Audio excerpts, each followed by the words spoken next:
Welcome to the Buckle up SOSCAST. for danger. It is Friday. We're drinking. We're having a good time. We do this kind of thing on Friday. Did you forget that it was Friday, TJ? Yeah, but I mean, every Sometimes time I you remember it, I think it is Friday. You just landed too, right? Yeah, I came straight from the fucking airport. Straight from the airport, swagged out. Shit. Guys, let me introduce what's happening here so we understand the concept here, because we're having a major collaboration here at Valuetainment.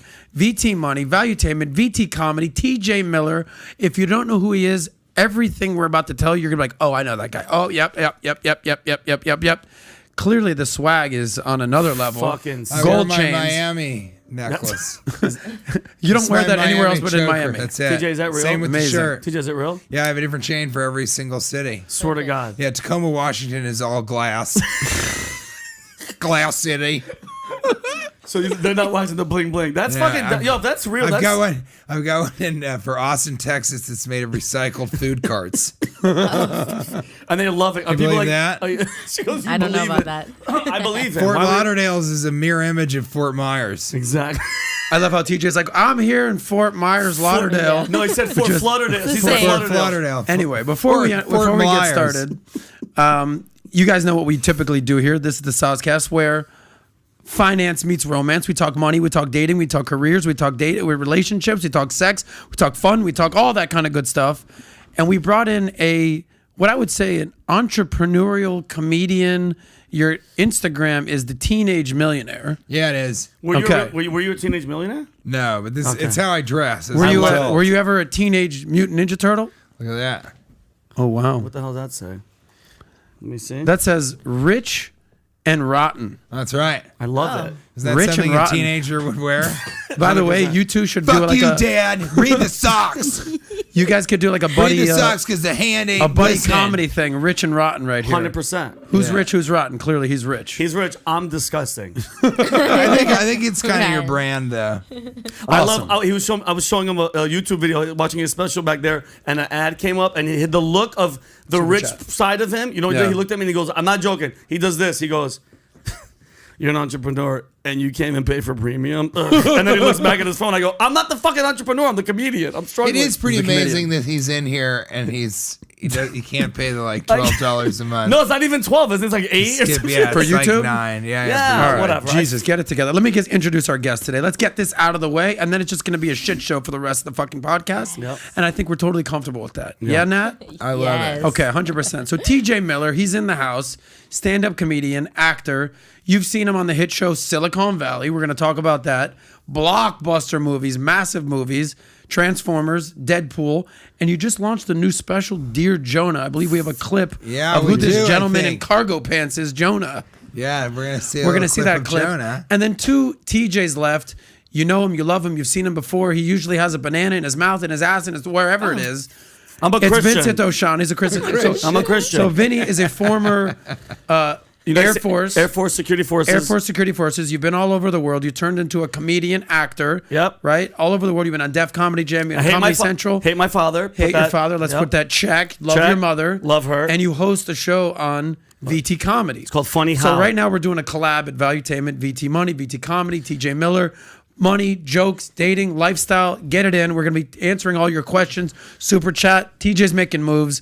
TJ, before we kind of show What do this you want me clip, to call you? Sauce? call me Sauce. Call me Adam. Just 80 Doodle? Haiti Doodle. No, like Adam. Like Adam. 80 Doodle. Hey, yeah. What about like the money maker? Sure. Or the rainmaker, or the money rainer. Oh, I think he's the money maker. I don't think Money he wants maker. to. He's not raining. He just wants to rain I like and save how that money. you did the How hot about ones. bills, not balls? I don't know. Hundo bills, not balls. I like how your mind works, because I'll What tell about you why. Dick TJ. Rocket?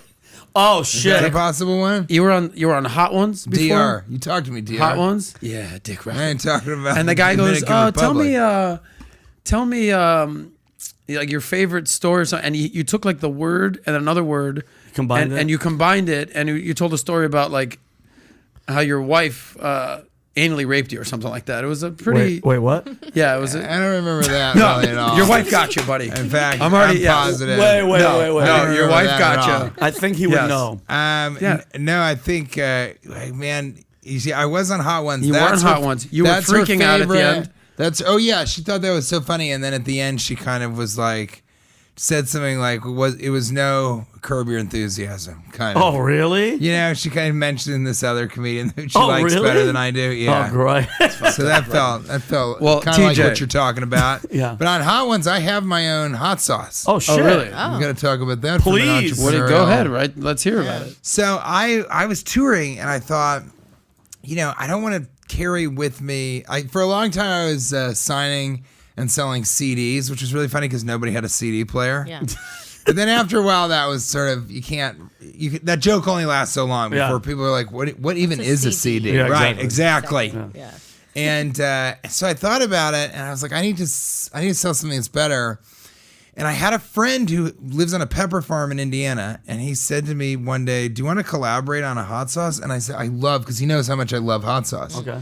So we decided to do that. And I came with my own line of hot sauce, and it's Chipotle. I'm going to send you guys some. Please. Yeah. Chipotle smoke, which is kind of smoky, but with a good amount of heat. Not Okay. too much. That's the name of it? Chipotle smoke, I yeah. love it. TJ's Choice Chipotle smoke. Then one that's extreme gangster heat. Oh. Ooh. And that's habanero. It's kind of if Tabasco sauce started trying again. Yeah. I agree. Sort of fucking giving up and packing it with vinegar. Yep. Yeah. Yeah. And then for the pepperheads, I have one that's called fucking intense ghost pepper type shit. Oh, shit. That's a nice title. Where you saw that? TJ, Does where, not sound cold. TJ, where is this? Could we see? Could she pull it up? Pull it up. It's you can buy it at TJ Miller does not have a website.com. I was gonna pay $2,000 to some asshole in No. 2005. No, fuck that. Fuck They wanted that. $2,000 for it. I was like, do you know what a search engine is? So the reality is you do that- have a is that it? website called TJ Miller does not have a website. website.com. I Yeah, just that's did the that one because I irony knew you is could seeping. Google TJ Miller. So, and so you legitimately started a so I work a with business endeavor. The guys are Scoville. The Scoville brothers is my buddy's company, and so we got together. And my thing with it, what I wanted two things. One, for it to be a great representation of what I think is missing in the hot sauce world, which is a Chipotle sauce that is also hot. Yeah. It's Yeah. not just a sauce; it's a hot sauce. Because I love Chipotle, but it's never hot. Same. Then something that was an everyday hot sauce, but better than Tabasco. Thank God. And he doesn't like Tabasco. He says it's too vinegary. But for me, I just wanted something with heat, but it was rounded. And it just felt like a great red hot sauce. Hotter than Frank's, same kind of texture as Crystal. Just a solid everyday hot sauce.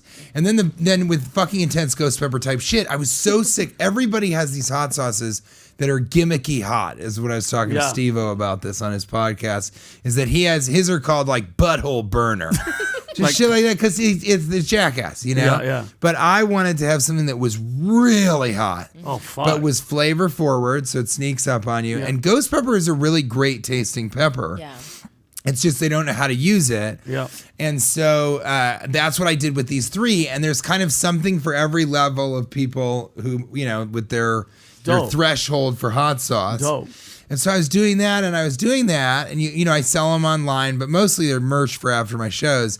And then I was a fan of this peanut butter maker. Oh, shit. Be Happy Peanut Butter. And so what I did was I reached out to them, and I have my own peanut butter. So go ahead and bring up TJ. Wow. It's called Hey. TPB&J Peanut Better. Holy shit. That's a great play on words right there. It's a great one. It's because it is peanut butter. better. It's peanut butter better. And that's it right there. Look at your And headshot over there. Look how hot you are. Pretty dude. ridiculous. So I have cherry chocolate. Oh, fuck. And then I have, this is dark chocolate coconut.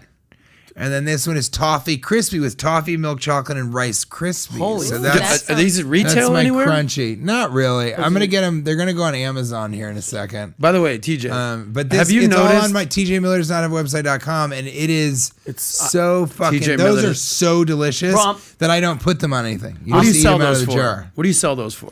Well, limited edition is $175. Stop it. Yeah, it's got gold pepper flakes in it. Are you? For peanut butter. Yeah, I'll sell them for more if you want to pay more. TJ, because that's worth at least $250. No. Have you seen how expensive almond butter is these days in the stores? $20 and then $30 if you want it autographed. There's the website. Sick. We're getting new $20, stuff gotcha. done. Dude, that is so badass. And Look at the little balloon guy and so coming. and that's kind of, I want to become the Paul Newman of comedians. I Bro, love it. do you Just really? kind of food stuffs. Yeah. You're familiar with what Paul Newman Of course. did, right? What do you mean the Newman's fuck- Own. Yeah. I have his fucking. But now, You know he has what all the else? dressings. All the dressing. And 100% of the proceeds go to charity, Yeah, from what I understand. I'm not doing that. Yeah, I was gonna say. Can well, I jump in here? The pandemic really kind of fucked us. You know, my savings is gone, so I will not be giving any of this to charity. Yeah. This goes straight to Kate. And Kate's your wife. My wife's. Yeah, I hope so. That'd be so weird. Yeah, it just goes to Kate. Go Who's straight Kate? to this None woman. of your Kate. fucking business. I have no idea. Yeah. But so, you know, I want to, my other thing is next, and these things always take longer than you want to, but I have a pickle collaborator. Oh. And so I want to sell a pickled, like smoky dill pickles. I like, but spicy too, spicy and smoky. Because you can't really get that anywhere. And then pickled pineapple. Oh shit. He and I, and it's so interesting because he told me, he said, you know, I pickle all kinds of stuff. I can pickle almost anything. Yeah. And I said, well, we're a couple, you know, and he said, I pickle pineapple. And I said, that's bullshit. There's no way that's delicious. Yeah. And he said, try it and tell me if you don't want to, you know, work with me on it. I tried it. It's fucking amazing. Oh, really? You just can't believe it. You've never tasted anything like it, but of course it's sweet and you don't think of it like that. Yeah. But it's not like sweet butter pickles. I hate those fucking pickles. Yeah, no, the bread. It's bread, dill or nothing. It's disgusting. Yeah, the bread and butter Bread, pickles. it's gross. Take that honestly. shit back to the UK. You know, what's that slogan? Fuck out of our country. What's that thing when they go, Peter pecked a pipe? Peter pick up. I don't even like it. Can you do that?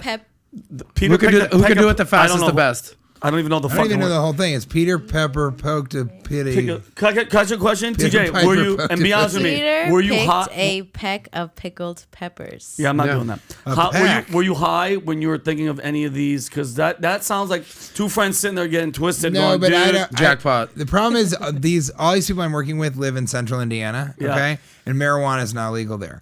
But everybody has said to me, you should do this with marijuana in it. I want to, but I haven't been able to like connect that. But no, I wasn't high. I use sauces so much. Kate always makes fun of me for it. Yeah. Check her out online at Rose Petal Pistol. Rose Petal Pistol. Let's see her. And so so I just love hot sauce, so that's why I did that. And then the peanut butter, I really like peanut butter. I would be hard pressed to tell you which I like more. Probably peanut butter. Probably peanut butter. What do you eat peanut butter with the most? I put it on pickles, dude. That's how Are much you I eat it. fucking serious? Yeah, I eat it on anything. I respect that. I That's eat it fucking right out of the insane. jar. I had a joke that I thought was really funny. that your they wife? made me take out. That's Kate. Wow, dude, she's smoking. Yeah. Well, she doesn't smoke anymore. What did you expect? She doesn't smoke those little capris. She doesn't. Yeah. She doesn't smoke anymore. So, Skinny by the way, Sags. we always ask the guests the following question. So play along with us. We say, all right, let's hear your come up story. Yes, I do love Let's- my wife more than peanut butter. Okay, that was. Yeah, That that was a main And concern. End the show of right there. mine. Created problems at home. We want to know, That your come up conversation. story, your relationship status, Yeah, I'm a little and bit how you're too- making all your money these days. Can you answer those three? Yeah, well, what I've been doing, and a lot of people don't realize this, but you can retail something almost at the same price and make 100% profit. Did you know that? How's that? Break that down for the entrepreneurs out there. So 100% profit at the exact same retail. So you're saying, well, you had to have put something in. You have to buy the product at wholesale. You have to engage in creating it. You at least have to be involved in the packaging, right? Now you say drop ship, but you're just paying somebody else to do the work that you would have to do to cut 100% profits, right? You understand what I'm saying? Yeah. I'm with you. Are you following? I'm Because a trying lot of to, people say TJ. you're a little slow, but you help him out, right? I got it. Is that true? I got And I heard you just lost your patience years ago. it. She's gone. And so now you don't even help him. You just go, I don't know what the fuck is wrong Show with up him. here sometimes. Just let him stay in the bathroom until he can figure out how to get out. Yeah. Adam. Old DR.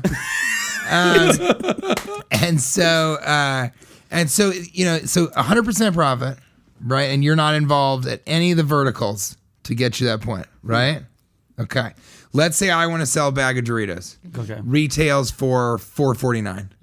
I can sell it for $4.50 even and make 100% of that profit. Because anything that they put in the green room, if you go into a show, is free. You can take that with you, and then you sell it on the street, on the black market, 100% profit. We had a lot of gifts for you in the green room. How Yeah. much shit did you steal? Not TJ? yet. He No, wasn't it in was the all, middle. and it's mostly the foodstuffs. Yeah. Yeah. That, because you can tell that's what I'm into. What made you like spicy? Did I you love like that grow bar. up with like spicy food? Did Yeah, you my just... parents are both, they're... What? I just Go on. thought it was so funny. For some reason, it was like, They're both Indian. They're spice importers from Bangladesh. Really? But dude, And so I grew up having to actually transport spices in my mouth and to and from and the one guy like restaurants. you don't really look Indian-ish. So it's Yeah. weird. I was adopted. You know what I mean? There you go. Fix it. I love By an it. Indian couple. No, Like by a spice. Mexican couple that couldn't stand me, so they fostered me with the Indian couple. Got you. Holy shit. And So then what I a found my way. Yeah, Hot this sauce. is all the come up. You all know? the come up for the hot sauce. I No, like how we circled back to the come up story. Thank found you. our See? way back You to think it. he's crazy, but he's crazy like a fox. I'm Yeah. crazy like a still sober fox, I guess. By the way, why are we not taken a shot yet? What are we taking a shot of? Fucking bartender. So a lot of ways, and we can talk about the. You want to talk about the come up first, the most boring part? Yeah, I want to know like just your story in general. We don't need to know the life story, but just like who you are, what you're into, how you met your girl. Yeah, of And, course. you know, I met her in college. Boom. So we knew Really? each other for like 20 years. That's pretty lucky. Because if you become even any modicum of famous, even just like the guy on the TV show that got canceled or whatever, if you then meet a woman, Yep. right? Careful, Vincent. Then it can be really, really. It's just you don't know why she's with you. You can't be 100% certain. What was that your she's pickup with line you for without her? it being. What's that? What was your pickup line when you met her? Hey, are those your feet? or did your elbows grow toes?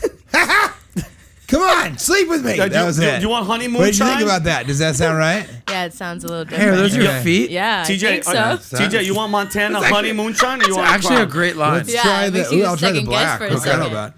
I guarantee you there's people in the audience like, what just happened No, at it was Valuetainment so- today? It was so funny, And I'm enjoying it, actually. It's good. So, Yeah. I saw her. We were in this a chorus line. Good, Vincent. Thank you. Together, we were in that musical, and she played the ballerina because she actually did ballet growing up. She's a dancer. Yeah. And then I played the black guy, the black character. Oh, I see. And I when can see she that. cast me, I I was can see like, that. how are we going to do that? In my mind, being like, I'm not fucking doing blackface. Yeah. There's no scenario. No Yeah. fucking I'm way. not doing And that again. She said, she goes, no, I want you to think of yourself more like a white kid who always kind of wanted to be black. So kinda Vinny. wanted to be in So the Vinny. hip-hop community. Yes, exactly. I But look- less scummy. Oh, I look Puerto Rican. Yeah, you do look That's what- Puerto if Rican. that's what you you're going really for, do. that's what you got. You nailed it. Yeah, you nailed it. And you know what's funny is, not exactly, but that was kind of my high school. I went to a mostly black and Latino high school. in Indiana? No, it was in Denver, Colorado. He's from Denver. I grew up Oh, in wow. Denver. Well, he's and so I went to school inside the city, and you wouldn't even think about it, but there were like metal detectors, and it was real. So I was kind of hip hop, ish, and I did freestyle at City Park and that kind Oh, of shit. So it actually did work. Wow. And then it's also the funniest character. And then Kate had this joke that wasn't. I think I went up to her first and I was like, "So are you a freshman?" And she was like, "I'm a junior." And then she walked away. Oh, great. So that was problematic. But then we kind of split. She had a bagel and she said, "You want some?" I had a little bit, passed it back. She had a little, passed it back. Went back and forth until the tiniest bite. That's really Yeah. That was in high school. That's no. cute. That's in college. College, sorry. That's cute. See, look, she's like, I don't give a fuck. If he can't figure this out, I'm not going to help him. Not even a little Do you bit. think Kate's watching you right now? No. All right. at all. Well, Kate, if you end up seeing this, we'd Hey, like to give so- you a shot. Oh, So that's Kate, a great thing. She Yeah, might. Yeah, let's- you know let's- what? you know She'll what? event. She'll look at Kate- this. Yeah, go ahead, She's Vinny. not watching it live. Well, She'll watch she's this after not. the fact. Cheers to everybody watching this. We appreciate to you being everybody. here. We Cheers to respect all of your 100%. significant others who've helped you get your way. To your Yep. to your special, To Dear my Jonah, special, Dear we're gonna talk Jonah, about that. streaming now from Fucking YouTube. amazing. And to you Cheers. guys, into entrepreneurship, Cheers. Thank you. finance and romance, 100%. getting on those pants and keeping a wallet down there. Can you do us one favor, TJ? You said that you used to freestyle. Oh, we need something. When's the last time you freestyled? Dude, you can leave it right Like there, that. brother. Yeah, but I like Leave the, it there, brother. I like the black. That was pretty good. Yeah, it's chill. Probably on Sway 45. Really?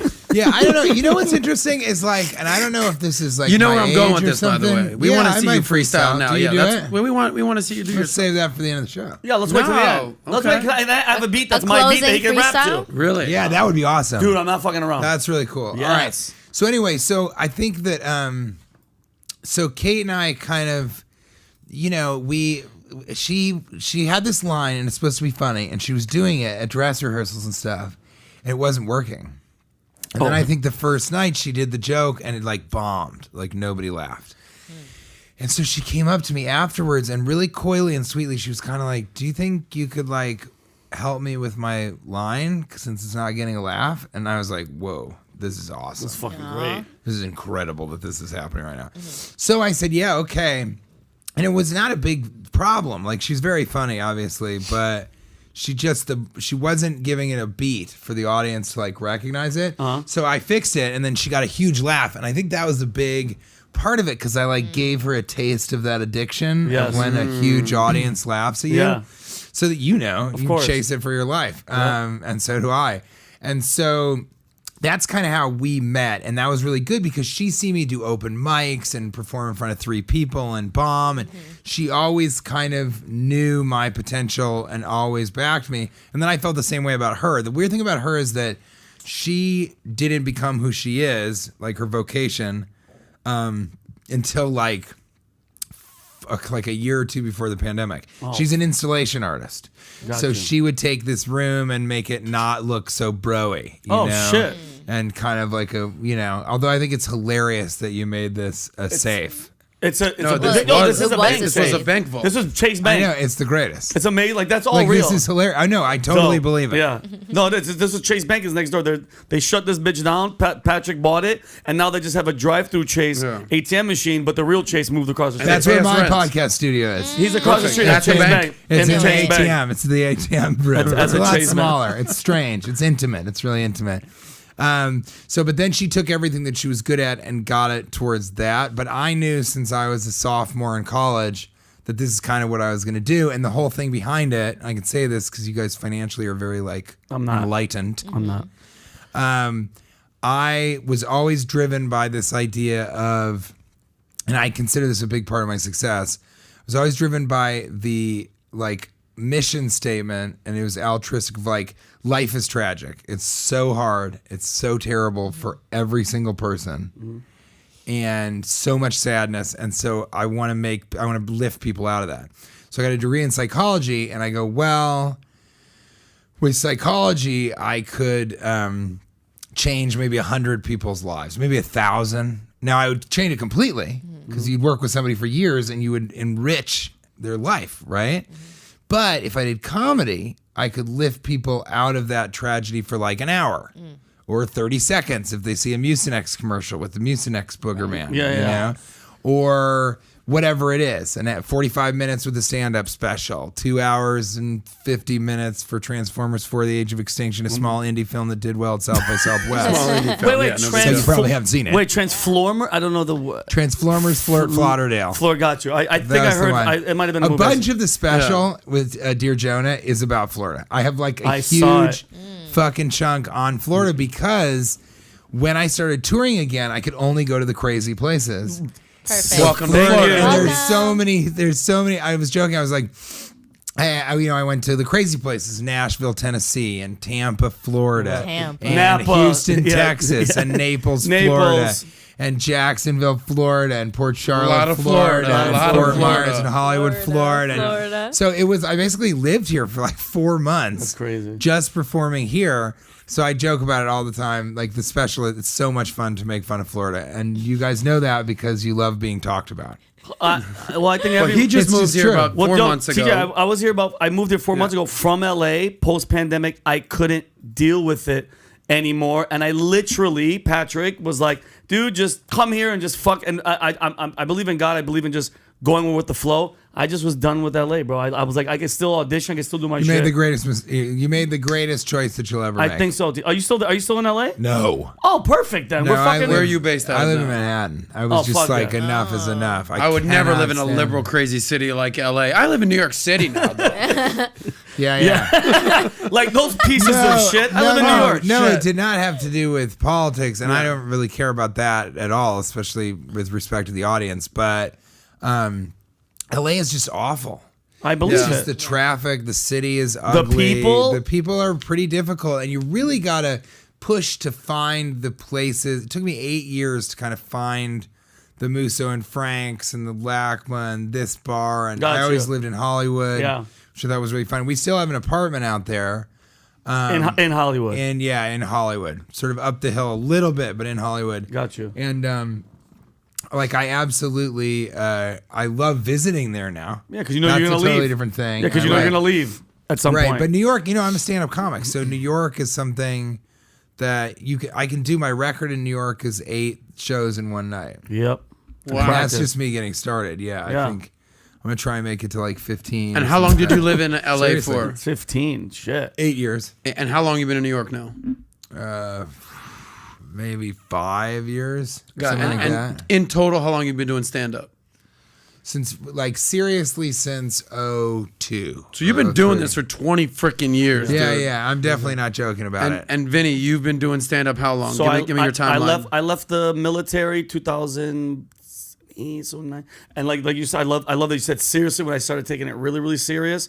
2000, I want to say 12, and just every day. So you're a solid 10 years. Yeah, solid. A little bit more. Have you felt that shift that all comics talk about? That we all say. At 10 years, everything changes. Have everything. You felt that? I did, TJ, and it took going up, and then I know you know this, where you're talking, and you're just like, I don't even like what the fuck I'm talking. Yeah, what am I talking about? Now I can do this like I'm a master at this, and have that moment where, well, tell me if I'm wrong. No, go ahead. You have that moment where you go, okay, now I've mastered this. Well, what the fuck am I doing with it? What am I going to do with it? Yeah. Right. What exactly? What am I going to say? What am I talking about? Why do I want to do Why this? do I want, and who and I just really, it's really an fast. existential crisis. It 100%, and you nailed it. The misery is what people want to fucking hear. And I'm not going to front. I heard, because your special came out yesterday, Dear Jonah.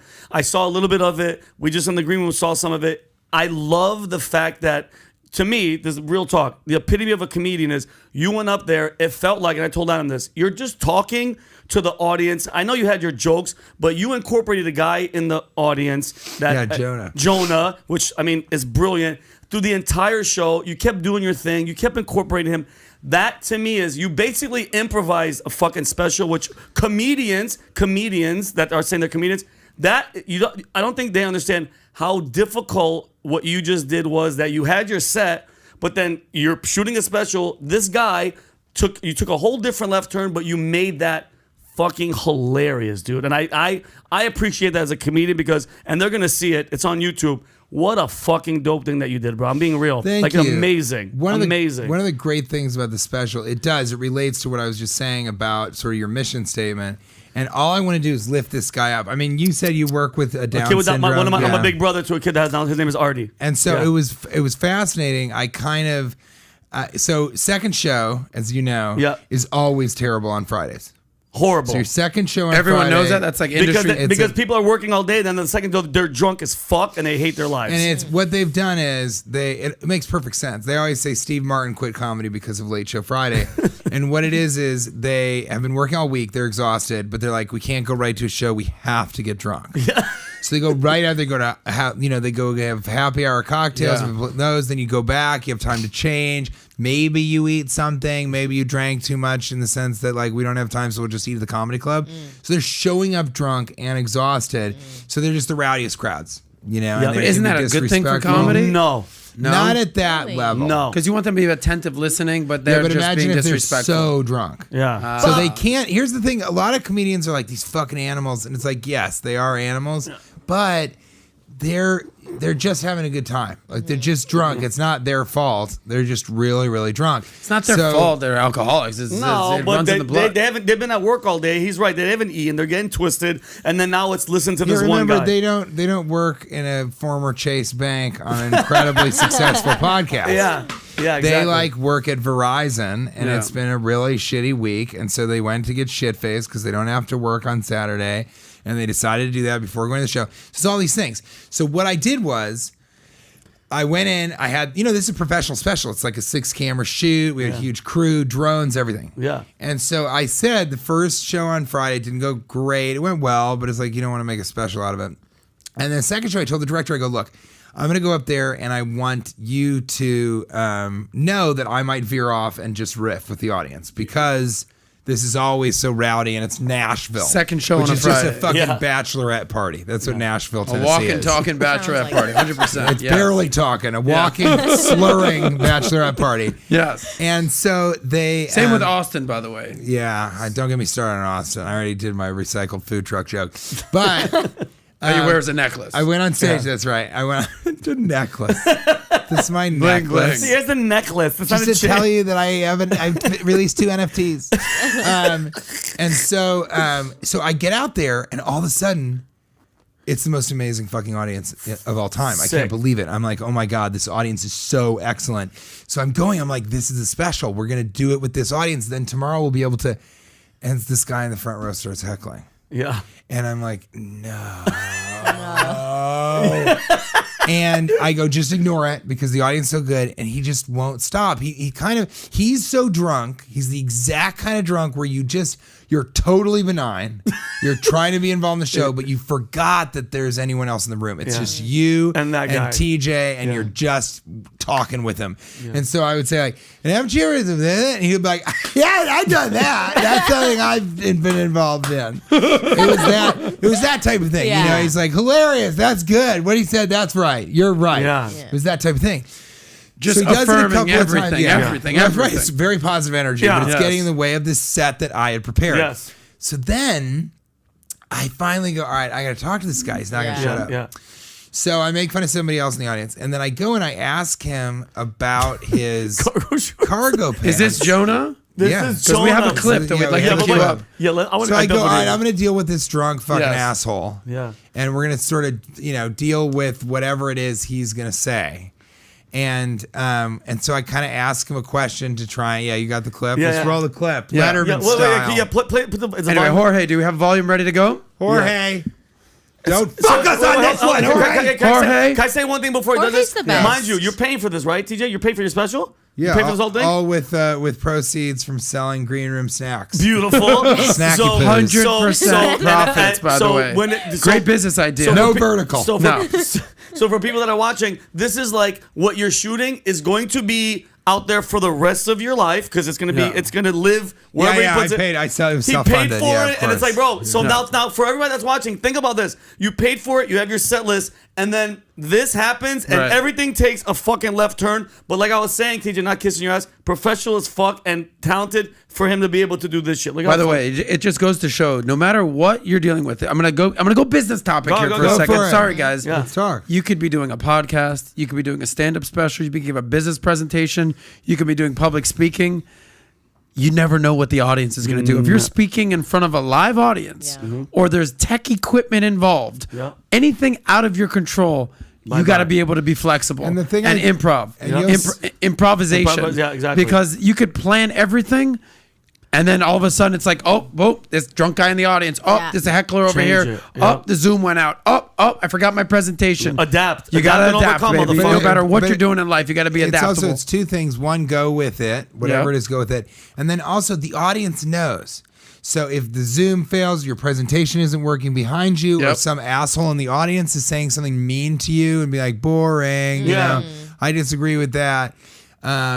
God doesn't exist or whatever they yell. So shitty. And that's a TED Talk. I'm kidding. And so Richard Hawkins. They know what you're going through. Yeah. And so just be honest with them. Yeah. Okay, roll the clip. Humanize the situation. So I thought this was a totally drunk. By the way, before we play the clip, the hat. That's a visor for Corona. That's a whole, you have to watch this. You have to watch it. All right, go ahead. Let's play this clip. Now, go ahead. DJ Miller with his new special that just dropped yesterday, I believe. Yeah. Dear Jonah. It's called Dear Jonah, Straight and on here's the YouTube. clip right here. Let's go.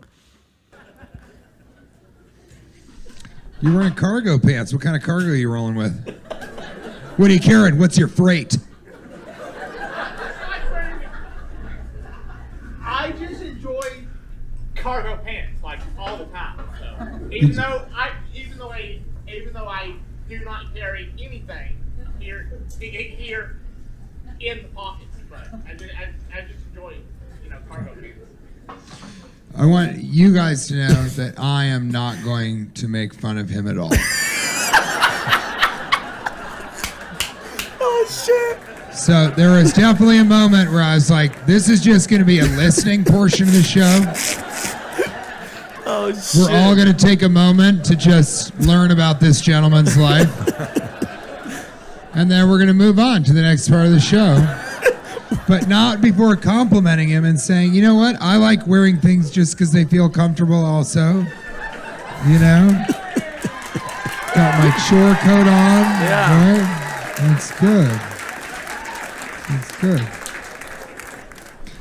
Thanks, man. At the airport, so when I was traveling... Keep going? Yeah. In the very beginning. Look, he's talking. Yeah, go back to the airport. Go back to the airport. Oh, cool. A blonde, entitled white bitch. So at the airport...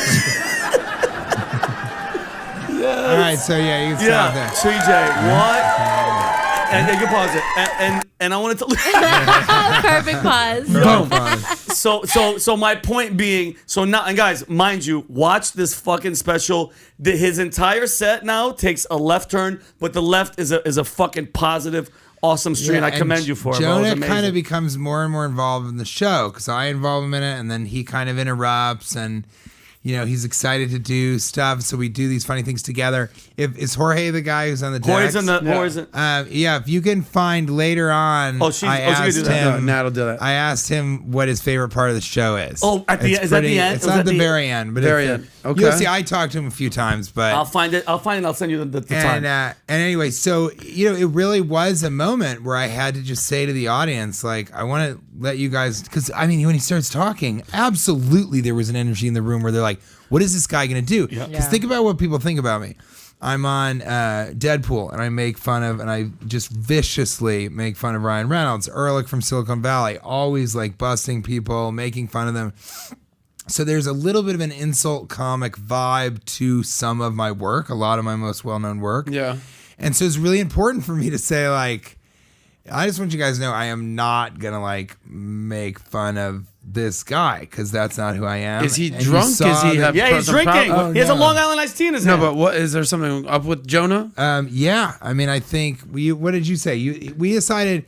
And he doesn't have Down. He's mentally challenged because my friend that has Down syndrome. You know, when people have Down syndrome, I think he's mentally challenged. Mind you, he was there by himself and he's drinking a Long Island iced tea. If that fucker drove, he put people's lives in fucking danger. They dropped him off. His parents dropped him off. Okay. And he got there at 4 p.m. because he wanted to be the first person he loves in. you. That's why he's so close. Wow. And later on, he says, you were in the Deadpool movies and I thought you were awesome. And he's just like the biggest fan. Wow. And I find out that he had seen me before, but he was sitting in the back because he didn't know what he was going to think. He's also really funny. Like in the credits, you see him sort of talking you named about your stuff. entire special about the guy, the random guy in the front row.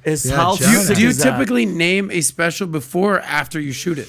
No, before it was entitled the Pandemic Special because I do everything kind of that I was doing in the pandemic. Yeah. But then I did the special With and this a happened. goddamn gas mask on your head right there. Right, exactly. And so at the end of the process, I mean, when that whole show happened, I got off stage and I was like, I think that's the special. Yep. And then Kate and the director came back and they're like, we think that should be the special. That's so sick. So it's also kind of just saying this ended up being about Jonah, and we lifted him up to be the star of the show. And I think that that's also important to talk about kind of how, like, what I'm like in general as somebody that wants that. Mm-hmm. And that's a lot of my success comes from you always want to make your driving factor, your sort of mission statement be about other people. Huh. So it cannot be, I'm going to be famous. I want to be rich. Yes. I want to, that works, I guess, for some people. But the thing that pushes you past failure after failure after failure, or challenge after challenge, or obstacle after obstacle, that makes you want, has to be about other people. It can't be about yourself. Can I say something right now? Please I can't tell you how much I agree with that. And whether it's a mission statement, whether it's an email, whether it's just dropping a note. A guy hit me up the other day. He goes, I need to be on your show. I started a real estate firm that da-da-da-da-da, and we've got this amount of this. We've made so much of money. I've done this. I go, why the hell would I do anything for you, guy? Yeah. That's a great way of So putting whether it, that's an email that you're dropping for a business contact, whether that's a mission statement for a company, you have to put the audience first. 100%. Constantly. Nat, don't I always say this to Always. everything? And like we do this humanity entire greater, show yeah. for the audience, Yep. okay? Yeah, and it's you want to do it for the greater good, for humanity. 100%, and it just TJ. really pushes you. I think, weren't you guys talking about Meditations by Marcus Aurelius? Yeah, I was, of course, with Andrew So I Tate. love that. So have you read it's a different translation, but it's called The Emperor's Handbook. It's really cool. It's by these two brothers. One of them lives in the UK, the other in the United States. And they sort of took the parlance and the language of those two major. and they figured out a translation. And it's just more modern, but it's not trying to be. Pull that up, Matt. And it is excellent. I recommend. I Called tell The everybody Emperor's if Handbook. I'm really good friends with somebody, the way that I solidify that is I'll give them a copy of it with an inscription wow. Really? from me. Yeah, Fuck always. yeah. It's like the Bible. It's better than the Bible. What's it in my called? opinion. Emperor's The Handbook. Emperor's Handbook. And who wrote that? It's these brothers. What are their names? They're, wow. Yeah, but it's Emperor's Handbook.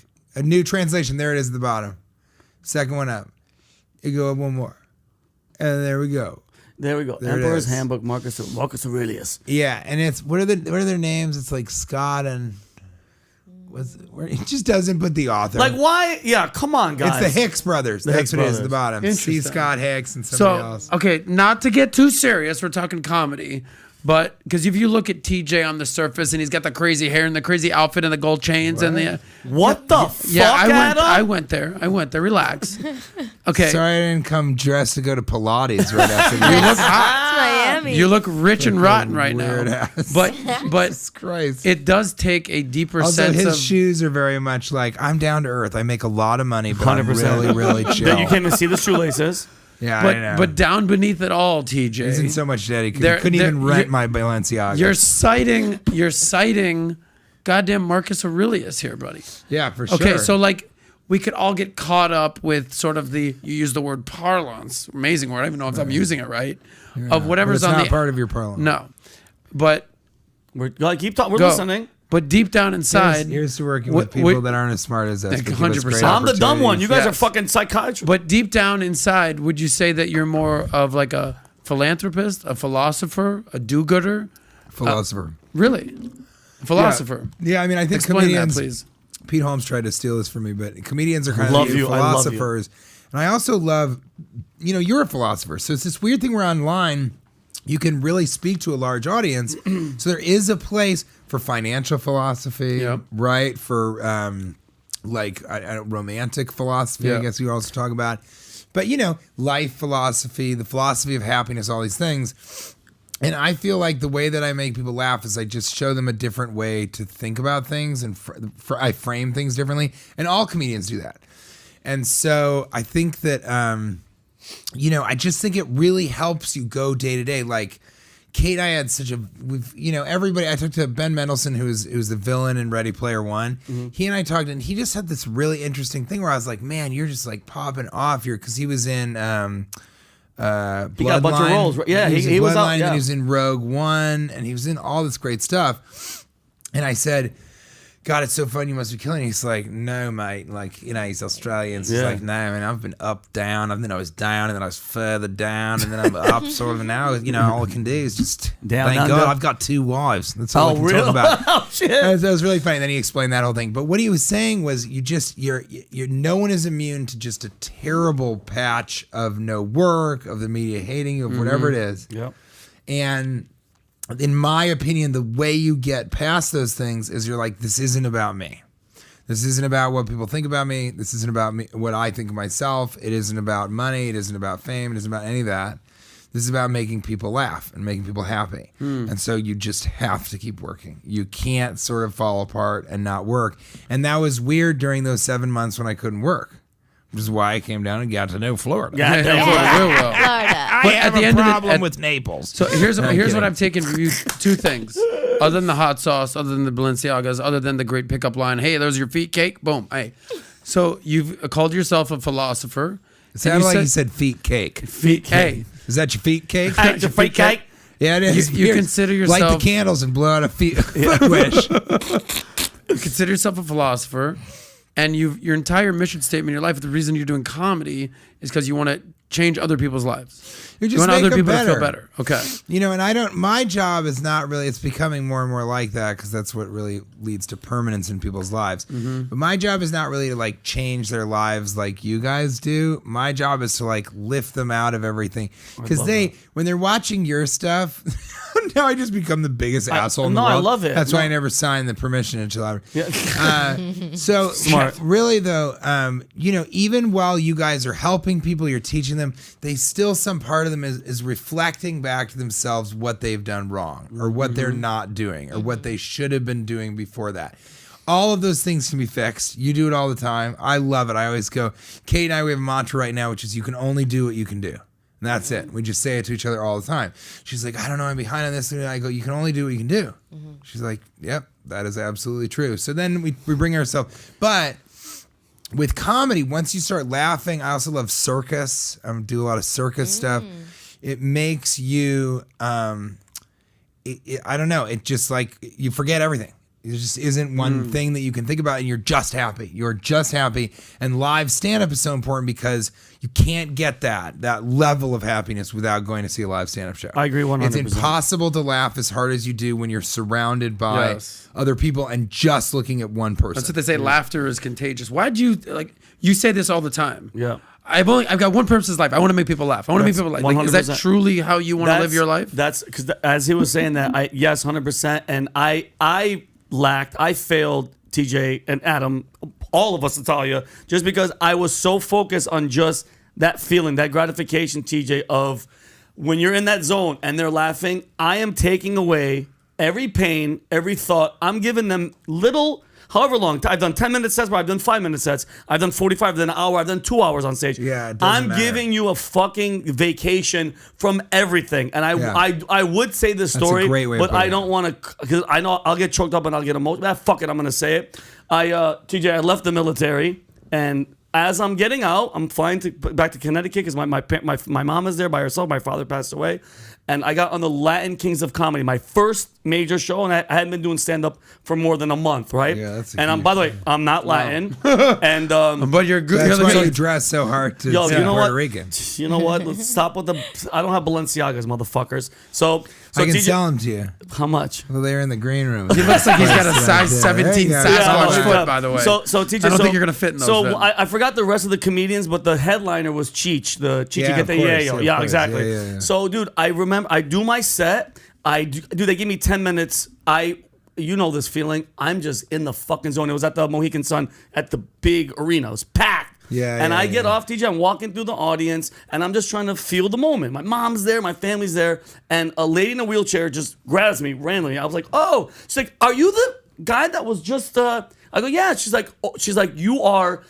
She goes, "While you were up there, I want you to know this." She goes, "You made me forget that I was in this chair." And I swear to God, wheelchair. I choked up and I walked away and I went, I picked the right. This is the job that I was fucking meant to do. Yeah. And I started crying. I went in the back. I swallowed like a little. But then you ended up dating her, right? The lady in the wheelchair. We have 2 kids. Oh my gosh. Yeah. And now they're on the way. Congratulations. But that was a moment where I was gonna ask you too. I'm happy you asked, TJ. What was that moment that you went, "Oh, this is exactly what the fuck I was put here. This is what I want to do." Did you like crack a joke? Did you meet someone? I and you were like have to say, inspired? I don't think there was one. I mean, it was pretty good that I scored Kate from that, like helping helping with that joke. But no, I think the philosophy came before those moments, but then I had lots of those moments. But yours is perfect. But everyone's had a version of that story who's a comic and is doing it for the right reason. Mm-hmm. And actually, it's not. I'm a nihilist, so it's not the wrong reason to do it for yourself. I'm just saying I'm not sure that carries you through the rough patches, the difficult times, as well as when you have an external or an internal locus of control, but the external locus is what you're working for. And I think that's really. I think it's really, really important. So it was an easy decision to sort of go into comedy. And I also sort of said, look, this might take 10 years. This might take. But did you, like, growing up, were you always like the class clown? Like, who were you in school? Were you always making people laugh? I won in high school. I won class clown and best sense of humor because you could win up to 3. And I won best school spirit also. Wow. I don't think they even do those anymore. anymore. And you know what? Biggest party animal. Oh. Fuck yes. That makes sense. They predicted all class that. clown and best sense of humor. And they had that, and different people won it in different categories. And this is hilarious because of the because of the high school that I went to. They gave it to 2 people. Each award went to a different. They gave every award to two different people. Do you know why? Why? Why? One of them was white and the other I was figured. black. I figured God, you were gonna say that. So funny. Wait, are you dead serious? Yeah, Yeah, make because like sure. all of us were homies, but there was really a class clown for the black kids and then a And class that's clown for the white hilarious. kids. So that was very funny too. I'm the 'cause black class clown. I'm the white class clown. But I mean, team up, guys. But I thought it was really funny, yeah, because we all voted. All of us voted, so Yeah. we kind of knew that Andre was sort of the black class clown, and then I was the white class. funny. Yeah, and you grew up in what 1968, Selma, Alabama. Yeah, What- yeah, what- right. It's Alabama. just outside of Selma. I'm just trying to tell No, jokes, but you brother. know, it wasn't. No, it wasn't really segregated. It was just like it's two different worlds. Everybody was hanging out with each other, but it's Right. like, I was bigger on the white circuit. I got it. Yeah. The white circus. Now I have a question because you grew up in that type of environment. Are you drinking a Celsius? No. Yes, of course. No, yes, of course. Hold on. Oh boy. Oh God. Well, you're Go one ahead of those. with your question. Yeah, you're one of those. Yes. Drug addict. I actually don't drink one every day. But my question is because you grew know who up says in that? Drug Drug addicts. I don't. I try No, to I take don't. a I break. can stop anytime. I do. I take a break. But I only really drink them on Monday through Thursday, and then Sunday, Saturday, and whatever's before I that. drink it like every other day. But Sure, you're right. yeah, Okay, no I'll big take deal. that. It's What's not the a big deal deal. with Celsius, by the way? It's Don't talk like, about it. She'll I'm flip not the sure. fuck It's out. Red Bull on steroids. I'm Is that not what's going really on sure. there? I just like the guys, taste. don't the talk to flavor. her. All right. Well, listen, Okay. we've got an hour left with TJ. You got a big show tonight. I got a big show at the Miami Improv. Everybody Okay. should come out there unless they don't I have a might- car. And if they don't have a car, then they really should be listening to TJ, your show more. who did you bring your feet? Do you bring your features and your openers and all those, or do they supply them? No, I bring. You should come and do guest set. I might if you're cool. I might bring my tomorrow. friend Rob. Okay, Or come tomorrow. do Late Show Friday. Oh We should make them do Late Show shit! Friday. Circle back to that. So, hold on, TJ. Yeah. You said you don't have a car. You don't have a car here, or you don't have a car in life right now. No, I have a Mitsubishi 3000 GT VR4 twin turbo in Los Angeles. Holy shit! 1992. I was gonna say I don't think they even make that car. No, they anymore. definitely Okay. don't. No. I'm not Gotcha. even sure they made it So, back then. TJ, but outside that, no, I live in New York. So Okay, you don't need a car. So everyone's saying, I asked, like, guys, what do you want me to ask TJ? And there's a bunch of things that we're going to cover today because I want to, get this Silicon Valley stuff, some movie stuff, how you made your money. We also got to talk about diversification because I did that within comedy. I love that. Well, let me write that down. But the most common thing was people are saying, have TJ tell you this Uber story. So since you're saying you don't have a car, that might be a great segue to what's this Uber story? Where the guy said that I slapped You got in him? a fight with an Uber No, or no, something? I didn't get in a fight with anybody. What happened with this Uber? Clear Please. the air for us. No, Yes. so there's a guy, there's sort of a, and really, we shouldn't spend any time at all talking about controversy because I thought that the big thing about the show was like helping people. Yeah, I don't know anything about the Uber story. Yeah. Is it controversial? If we don't have to go there. Yeah. No, it was just, that was such a difficult time in American history when it was like Hillary versus Trump and it divided 2016. people Wow, okay. so I didn't know if the insanely. Uber story happened a week ago. Yeah. People are like, Uber story, TJ. So let me ask them about the Uber story. And so this guy kind of really got into the Hillary Clinton. He was a Trump supporter, and I was like, well, I don't think that's the right decision. And then the Uber driver coming up with that shit, you're like, what the fuck? He's kind of the ride is Uber it? driver? Well, he's the Uber driver, and I didn't understand. I wouldn't, if I was driving, I would never bring up that stuff. Politics. But he really started baiting me and being like, well, you made a mistake. If you gave money to Hillary Clinton, then that's an error. You made a mistake. Oh, great. And it got really intense. And I was with Kate. And so finally, I just wouldn't take the bait. I was just not getting into it. And then sort of towards the end of it, he kind of realized who I was. Oh, really? And he was already mad at me because I wasn't like engaging. And then he dropped us off at our place and we were kind of getting ready to go in. We hung out, I think, to have a cigarette or something outside our spot. And then like these cops rolled through and they were like, fuck? hey, this guy said that you like hit him. And I Oh, was like, wow. what? And they were like, yeah, he said you slapped him and he wants to make a citizen's arrest. Wow. And I was like, is that even a real thing? It's And the cop was like, not really, but we have to. wow. And so they, of course, they had to go through the procedure. So I went downtown and then they let me go and they kind of were like, a citizen's arrest isn't real, but we have to just do paperwork on it. So then, of course, this dude, right? And I really can't talk about this anymore. It's all good.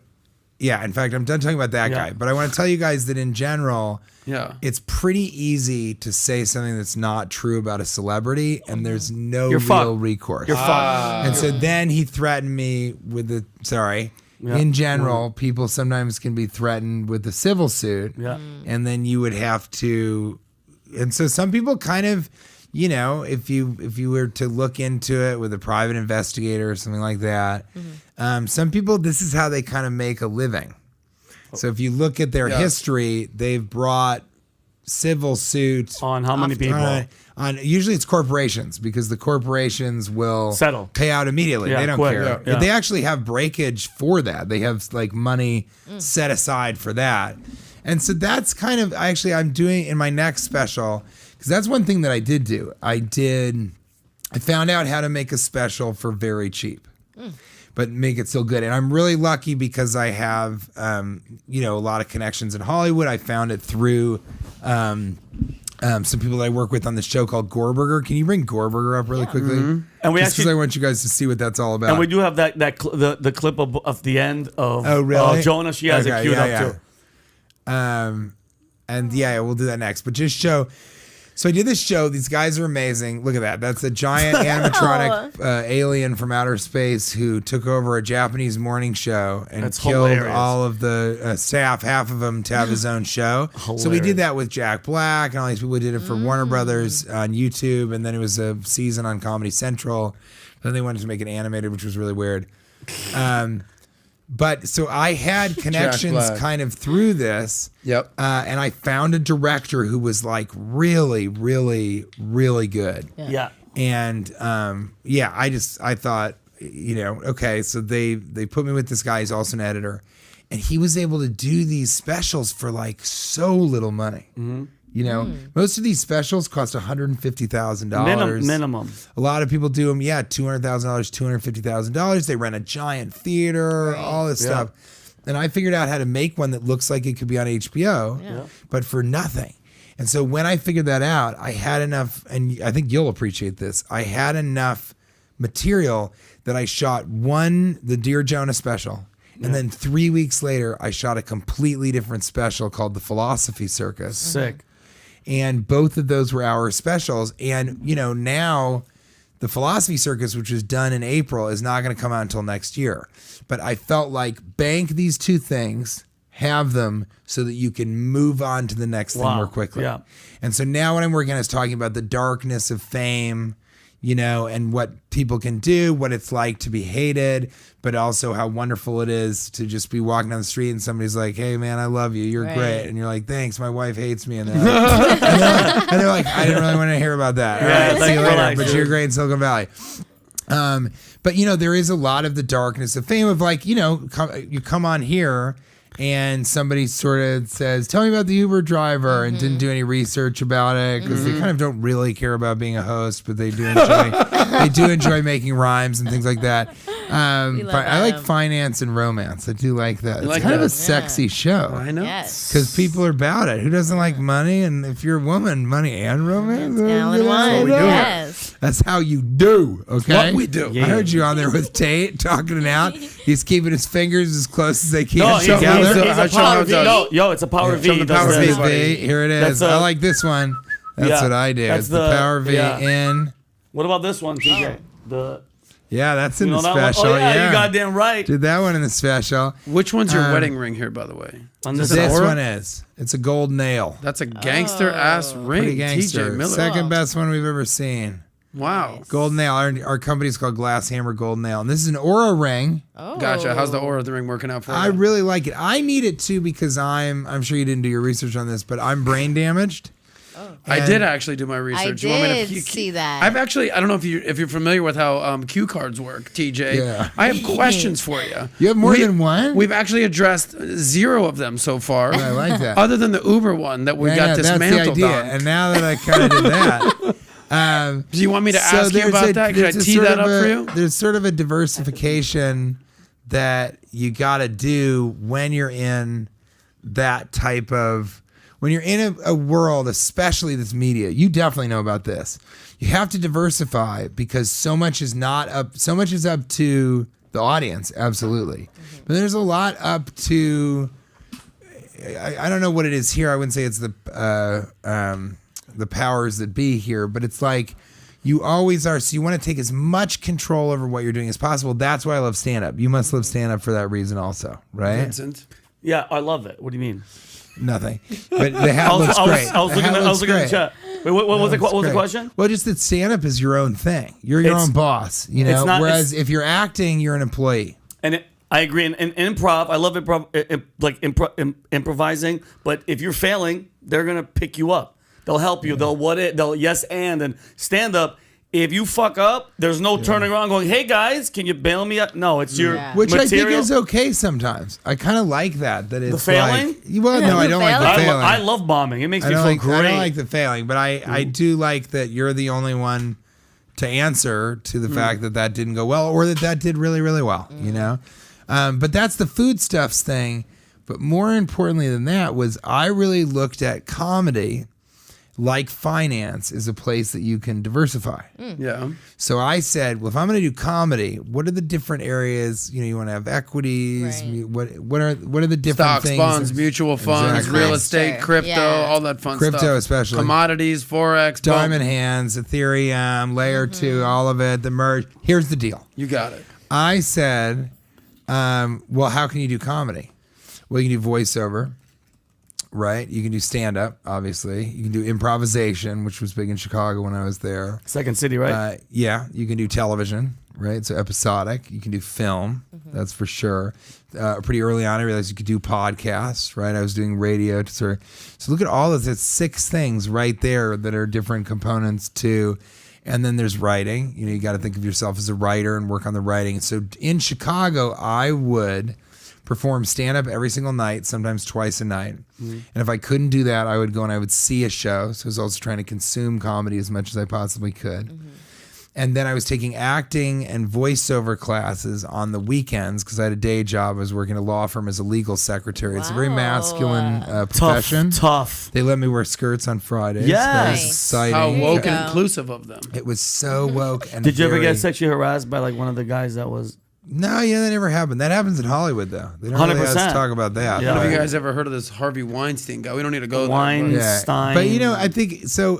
From my perspective, Yeah. I was trying to stave off the possibility of failure by saying I can't fail if I'm working the hardest I possibly can in all these different.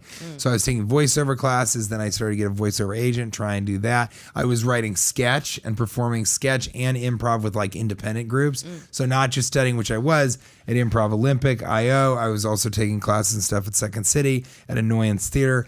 So I had my hand in everything that I possibly could that was physically possible. I was doing all of that. And that's really, really, I thought that was so interesting that I hadn't talked to a lot of people that thought about it like that. But my father was always talking about diversification. So I was really lucky with respect to that. And he didn't really talk about investing in terms of money.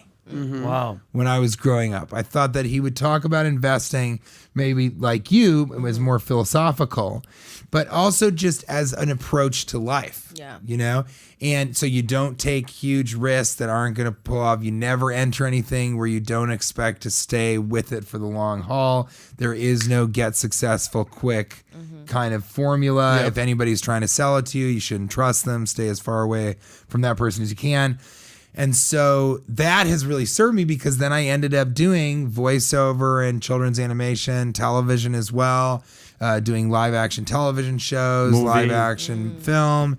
And that, you know, I was able to bring that skill set to everything. Stand up, the improvisation. Now I don't do that just as improv anymore. Instead, I bring that to the work that I do in film and television and into my stand up, as you would see from Dear Jonah. But that, I mean, is that what you tell people to do financially? Do you ever talk about it in terms of that as in terms of life and psychologically? Do you ever talk What's about funny is I diversification? thank you for that. I actually tell people that exact same thing. I say that at least when you're young, you should start very wide because this is, you don't want to like. I like that. True, Start wide. Start wide. The riches are in the niches. At some point, wherever you do in life, you need to be a specialist at something. Yeah. Right. Like Warren Buffett says, how can you be recession proof? How can you be inflation proof? Be the freaking best at what you do. But in order to figure out what you're going to be the best at, you have to figure out what you're going to be good at and what you don't like. So if you start wide, so I did stand-up comedy. I was a club promoter. I was going to be a sports agent. I was a school teacher. I was working in the nightlife. I was in the bars. I was just like, all right, I'm doing all this and all this. Let me start whittling it down what I didn't want to do and what I want to focus on. And I got into sales. I was always a networker, sales guy. And I was like, all right, now that I know I'm going to be in sales, I'm good with people. I'm good with interactions. What do I want to be selling? Do I want to sell medical devices? Do I want to do real estate? Do I want to do commodities? And I basically realized that I wanted to be a financial wholesaler. Like I didn't start off as a podcaster. I said, I don't want to deal with a direct client. I want to deal with all the financial advisors so I can go network all the advisors and say, hey, I want to be the guy that you guys all deal with because I don't want to deal with direct clients. So the point is this. If you start wide and say, all right, cool, got this skill set, got it. I did stand up, cool. I was a teacher. I understand how human nature works, how kids operate, cool. Hospitality, hey, thank you for coming. Great to see you. Boom, boom, boom, boom, boom. You develop sort of like a framework for how you operate. Yeah. And then you can use all those skill sets to basically say, boom, now I'm doing this. Yeah. And what I appreciate about what you're saying is because the riches are in the niches, you're a massive entertainer, but it's not like you're a one-trick pony. You said voiceovers, you said stand-up comedy, you said writing, you said acting, you said improv. Entrepreneur. And then all hot sauce, motherfucker. Hot sauce. Mm-hmm. Peanut butter. That entire mindset plus the skill set is the reason that you've become who you are. You know how they say there's a quote that says, luck is where preparation meets opportunity. Yeah. You've heard this before? Of course, yeah. So, people say, oh, you just got lucky, bro. You just got lucky, TJ. You're just a funny guy. You just got lucky one day. It's like, no, do some research because I've taken a million different classes. I've prepped a million different ways. I've taken a bunch of different avenues that all led me to this path. Yeah. Is that right? Yeah, absolutely. And I think the one question is, and you could speak to this too, is if you try and do everything, then sometimes you can't do anything. Yeah. Jack of all trades, master of none. Yeah. That's what that's known as. And so I also have had stand-ups and people kind of say, well, you can't be a great stand-up if you're doing acting and all that other stuff. And there is something to the hours, though. If somebody can spend more hours than you on, in just all they're doing is stand-up, then of course they have more of an opportunity to surpass you. Right. But ideally, if you're diversified, then the texture of your stand-up is going to be different or maybe enriched in a way that person who's just completely myopic about one particular medium of comedy. So you do have to find that balance, and that can be really tough. But like you said, when you start out, just do everything and do it as much as you can. And try and be the best at it as you possibly can and work tirelessly to do that. And I do a thing where I just started doing this. Well, it's been for a while ago. It's probably been a year or something. But whenever I think of doing push-ups, I'm not going to do it here, obviously. I do 34 push-ups. 34. Okay. Why that And specific number? Because it's kind of fun. Because Jesus died at 33 and you want to plus one him? Oh. Wow. Yeah. Bring him into the club you used to promote. I like that. No, because it's kind of funny. I think it's like 10 push-ups isn't really anything. 20 push-ups, you tell people I always do 20 push-ups. They're like, okay, I bet I could do 20 push-ups, And then 50 push-ups is like, you're kind of a dick. Like nobody wants to be friends with the guys like, I'll just drop and do 50, dude. I don't care. That's not cool. Then if you do like 40, people are like, why don't you just do 50? Yeah. And 30 is a weird number. Like I don't do 25 push-ups. I do 30. But 34 is kind of right there where no one's like, okay, superstar, but they're also like, whoa, all right, you did it. And it's random a nice number. Yeah, it's a nice, well, there's a lot of thought that just You want to hear a it. crazy story, TJ? I'm not going to say, it wasn't me. I was the promoter. 34 squats? I was the promoter here. We had a push-up contest here in the office. Pound for pound, two strongest people competed in the push-up contest. One was a Marine military veteran, Sergeant Eric Kiki Galera, and he finished in second place, big, strong guy. And the one that won first place, scrappy guy, not the biggest guy in the office, heart of a lion, some may say. Some may say he looks Puerto Rican, but he's actually Middle Eastern. And it was this guy right here, Vincent Ochana. What? Okay. He won the push-up contest in The Office. How many did you do? Like 100. So when you're saying 50 is like obnoxious, I'm thinking this guy. So I'm a piece of shit. In 2 minutes. 2 minutes. I didn't stop. Double piece of shit. So listen, but hear me. But Yes. can I say one thing though? Go ahead. Strong chest, strong arms, horrible bladder. I get to pee so bad. Adam, can I? I have to go what? pee. I have to pee. Seriously? Yeah, but I'll wait. Go It pee. hurts. No, Go- it hurts. You know what? No, Pee you pants. gotta listen. No, you gotta go. He's gotta I'm go. with I have a big comedians thing- right here. I'm a big thing is Kate sometimes will be like, I can wait. I really have to go, and I do everything I can to pull over. I'm always like, just go It in hurts. the forest. Okay. Yeah. Production, Well, no, can you but- open the and- door? It makes me so Can you sad. open the door for Vinny, Yeah, please? but just keep the camera on these two. I'll be right back. But hold on. Just understand something. What?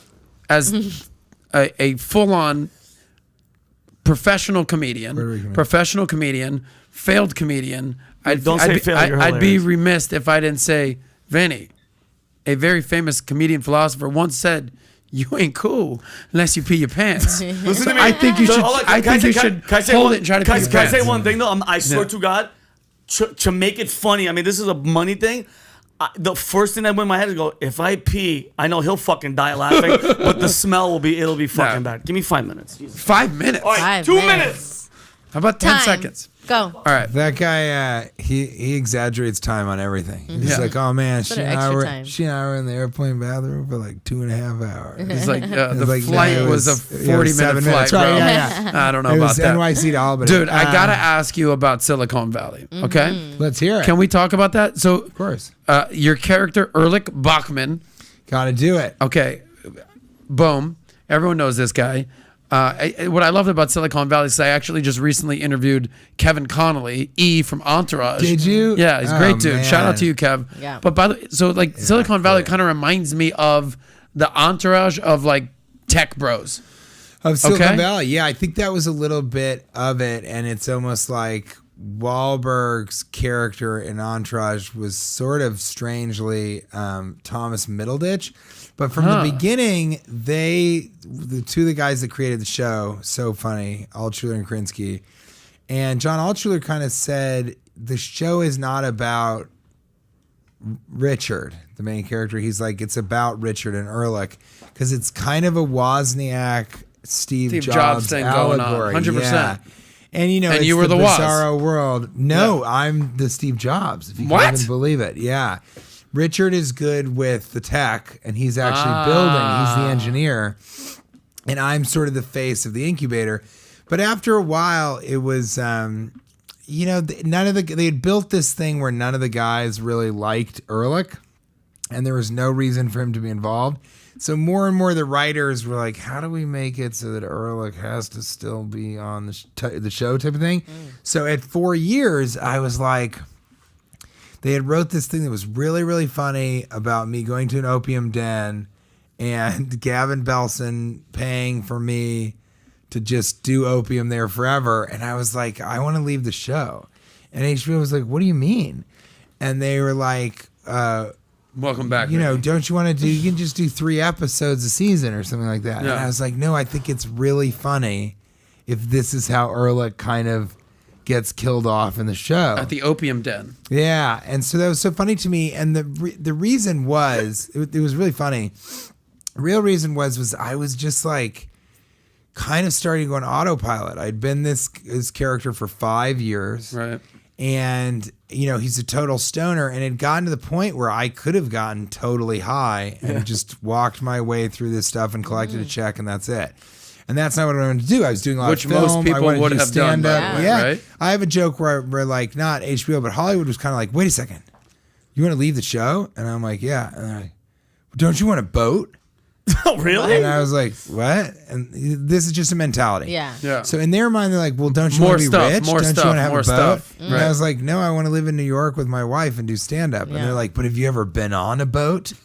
No. Type of thing. So I sort of said, I think this is the right time to leave this thing. And that's another thing is I think you've got to know when to exit. You know, it's not even know when to hold them and know when to fold them. You always want to leave when you're a little bit uncomfortable as to what you would do after you leave. Because once you get to the point where you're like, I should have left, right? It's over. That moment puts you in a place where you're always thinking backwards instead of forwards, instead of scrambling yourself and being like, okay, I'm leaving this thing. I don't know what it's going to be like. We'll figure it out. Let's go. And that makes you so focused. But what I would say to everybody who's watching right now and thinking, yeah, that's me. I'm always thinking about how I should then just right now begin the process of leaving. I guess what, TJ, thank you. I quit, guys. Because all it took was an emptying of the bladder. I feel fucking fantastic. And so I've done that with this. I'm not going to say there's a major franchise that I felt like I needed to do with that. And then pretty much everything in my life except for stand-up, because stand-up changes every night. So it's never the same. You never have the same job description unless you're a guy who's doing the same thing over and over and over and you film a special. Then over and over and over and over and over and then you film a special. Right. But that's not me, because I want people to come to the show and be like, dude, I should come again on Sunday because it's going to be so different if he's doing what he's doing here. Can I add to what you're saying? Can I break down? I have a saying that I constantly, it's on my desk. It says your comfort zone will kill you. Oh, yeah, I saw that. If you're just getting too comfortable, you can all of a sudden you get lazy. You get kind of like you forget the hunger. You forget the drive of what's going on. Yeah. Like what you said is almost like reminiscent of what happens with athletes. Sometimes they get out of the game a little too late. They say, well, I'll keep going. And like, for instance, if you get out on top, you're on top. Like you won a championship. Well, not Brady, because he came back. Yeah, if you get out on top, you're killing it. You're at a top show on HBO. You were hungry. People are wanting you. You know this as a comedian. Sometimes you'll tell a funny joke. All right, guys, have a great night. You always kind of end where things are going well, rather in an ascending or even top of the pinnacle, rather than on the way down. There's kind of like a sad drop off there. Like, oh, he didn't know how to. He should have retired a year ago. He should have left a year ago. People are so nice, but a lot of people come to me and they go, yeah, I kind of stopped watching after you left. And it's like, I didn't really sit and watch the rest of the show. That wasn't why? That wasn't the intention, though. But I wish them all the best. And I wanted Jimmy O Yang, who is the Chinese guy. I know Jimmy. I know Jimmy well. So funny. What a great guy. I wanted him to have more space. I wanted Thomas Middleditch to have more space himself to like grow because he is so funny. I used to work with him in Chicago. He's one of the funniest people on the face of the planet, especially with improv. It's fine. She can be on the phone. It doesn't matter. And so but I do feel like I did exactly what you're saying. I left on top. I left when the show was still fresh, still great. I had already won a Critics' Choice Award. Oh yeah. Been nominated for another. It was really fun, but I was hosting awards shows. I was doing all that kind of stuff. And I feel like you're going to see there's another thing that I'm not involved in that I think it was a really good idea not to sort of step into that. And I also Kate always says this is exactly what you're saying, but she loves this quote by David Bowie that he feels creatively at his best when he's out to sea just to the point where his toes can't quite touch the ground. Oh, I love that. He can feel it a little bit, but then as the currents change, he loses comfort zone will kill you. Yeah, but not to go so far. Yeah. Not to stop and not do this and then, okay, I left Silicon Valley, guys. I'm going to do a really, really serious drama about a gay father and his gay son coming out to each other. That's not what I'm saying. That's dropping what, 2023? When is that happening? But I'm saying sort of know when it's time to let go of something and don't let financial security, more than anything else, don't let financial security stand in the way of growth and opportunity. Interesting. By the way, how much time did you spend in Silicon Valley? Like in the actual area? Oh, no, not the show. No, I know that. Yeah. But how much time did you spend in San Francisco, Stanford area, Silicon Valley? Like actual area? Did he not hear what I just said? I know. He knows the show. I know the show is shot in L.A. Are you saying me, TJ? How much time? Yes, TJ. I'm not talking about Ehrlich. You, TJ Miller. How much time have you spent in that area? Oh yeah, not a lot, but I performed there for a while. I didn't want to perform in San Francisco because they were taking themselves too seriously. Of course. I was like, I'm done with this. Yeah. I went in there and I made some joke. I'm like, I'm sorry I'm late, but I was trying to decide which city paper to buy. The one where it says you guys have the best artisan meats, or the one where it says you guys have the best artisan breads.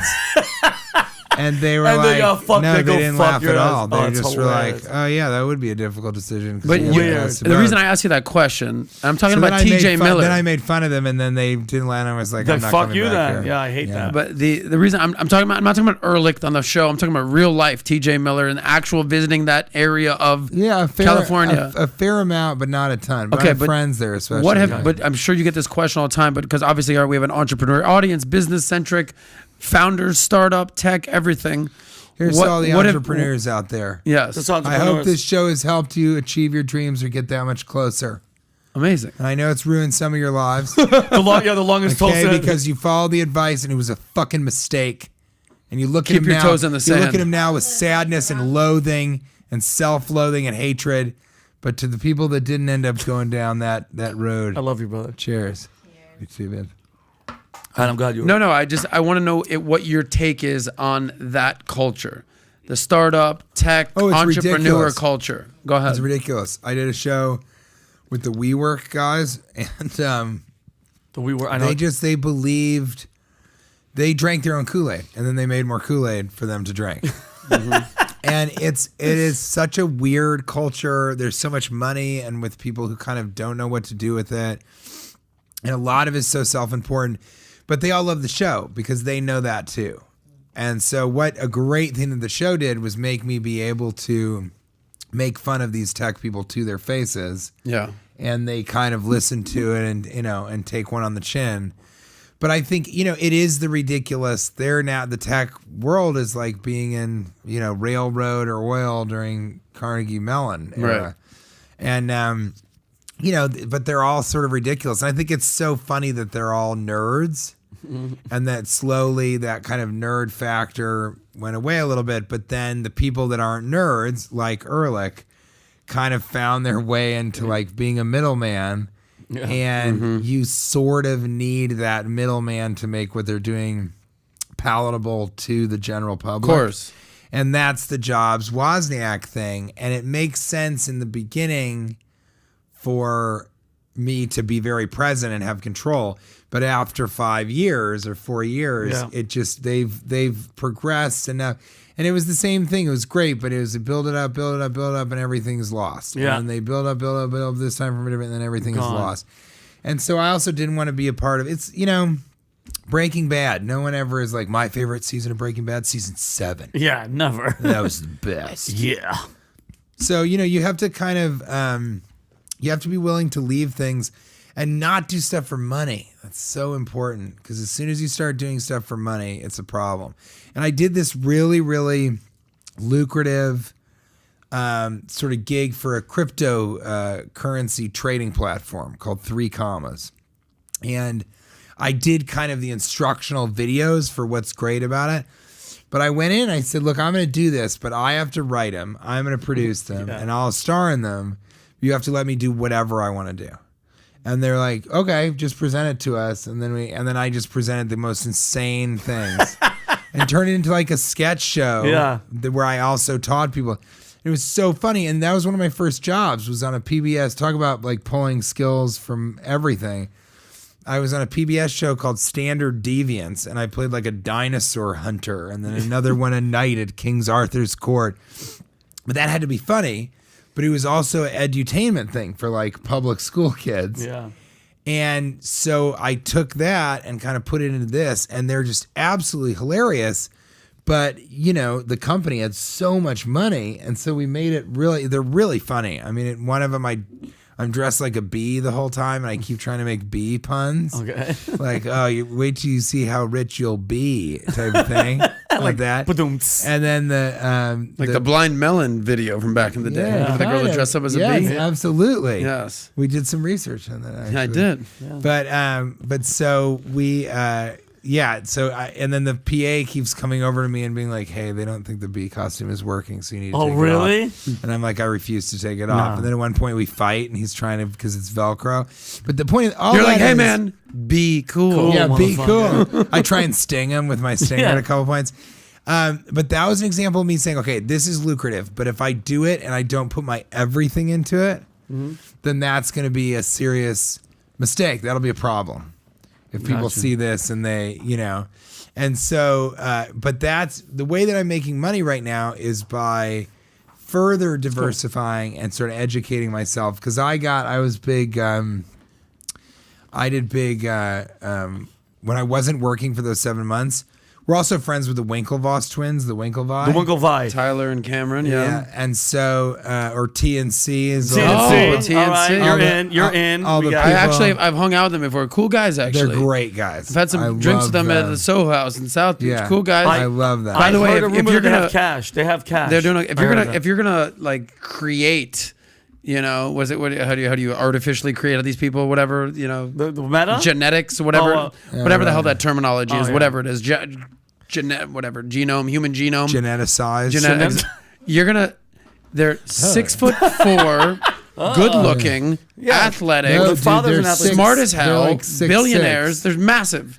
Yeah. They're huge, good looking, and they're two of them. Kate always laughs that it's ridiculous. They're the only people I talk to and I look up. Like, oh, really? That's what I'm talking You're like, really? Yeah, they are. They're massive. How tall are they? They're I huge. think they're 6'8". Jesus. No, 6'6". They're getting taller every time we tell the story. I am getting taller. Are you really? Yeah, my doctor was like, "You're 6." I was like, "I'm 6'2". He's like, "Come over here," and he goes, "You're 6'3". What the fuck? And I was like, "No, I'm not." And he goes, "You are. Look at the scale."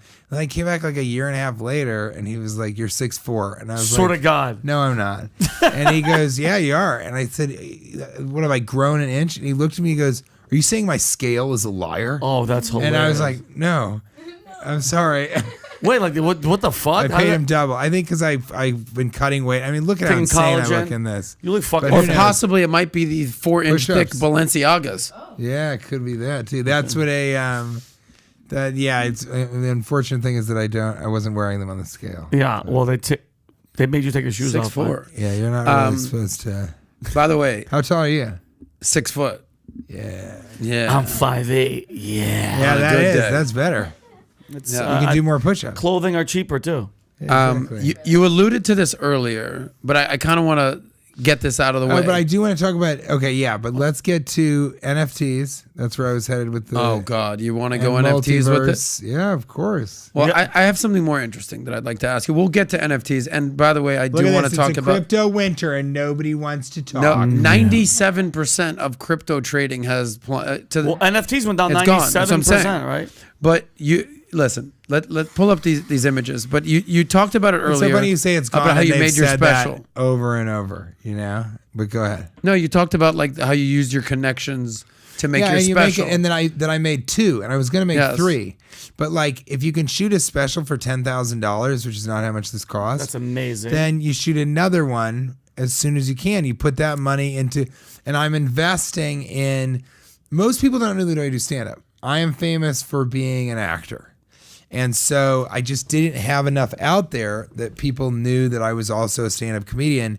So to me, the most important thing about Dear Jonah is just showing people that I'm a stand-up comic and a very good one. And in this case, an improviser. I'm being dead ass. It was refreshing because I've seen specials. Like I just saw Joe Coy's was hilarious. I love Joe Coy to death. But I'm telling you right now, just from seeing from what I saw a little bit, and from you just showing me in the green, no bullshit, TJ. In the moment, fucking funny as fuck, and using the guy in that's. I mean, and we said this. I go, God put that dude right there, and you took gold because some people would have been like, special. get him out of here. Some people, would have been kicked him out. And people would be like, yo, he's fucking slow. Fuck him, get him out. And a lot of people would have just cut that out of the special. 100%. They would have been like, well, and you doubled down on it, and you named the special for it. That is brilliant. But just for those of people that everyone obviously know, people didn't know you do stand up. Talking about your special, Nat.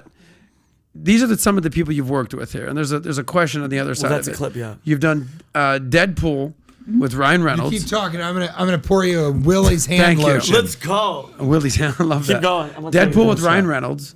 Okay. Transformers. Mark Wahlberg. You've been on the Late Show. Wahlberg's great, by the way. Yeah. Is he awesome? He's a solid fucking dude. I love that guy. He's a good friend. Yeah. Jennifer Lawrence. You were on with James Corden. Oh yeah. You've been on fun. Kimmel. Yeah. You've been on. That didn't work at all with the skeleton hands because my sleeves weren't long Colbert enough. was not like in that one. You couldn't see my hands when I did it, and I didn't test it. That was such an awful moment of lack of preparation. Was it not good? Things happen, TJ. Give that to but Adam. My question is, so give us a little insight as to, thank you, brother, hanging out with these Hollywood A-listers. one of the things I always say is that your network is your net worth, okay? And like you never want to burn bridges. Oh, now that's what I have to make fun of you about. Because Well, the riches are in the niches. Yes. Okay, but I gotta say, what was the last one you said? Network is your net worth. Yeah, I think it's a B plus. Why? Maybe a B minus. Your network is your net worth. Yes. It doesn't sound exact. You love it. She loves It's it. Well, very she works true. here. She better. But it is. Your Meaning, network What is about your listen? net worth. Your network is your bet Burke. Your net worth is your bet birth. Okay, so whatever you bet on, it's going to birth opportunities and success in the future.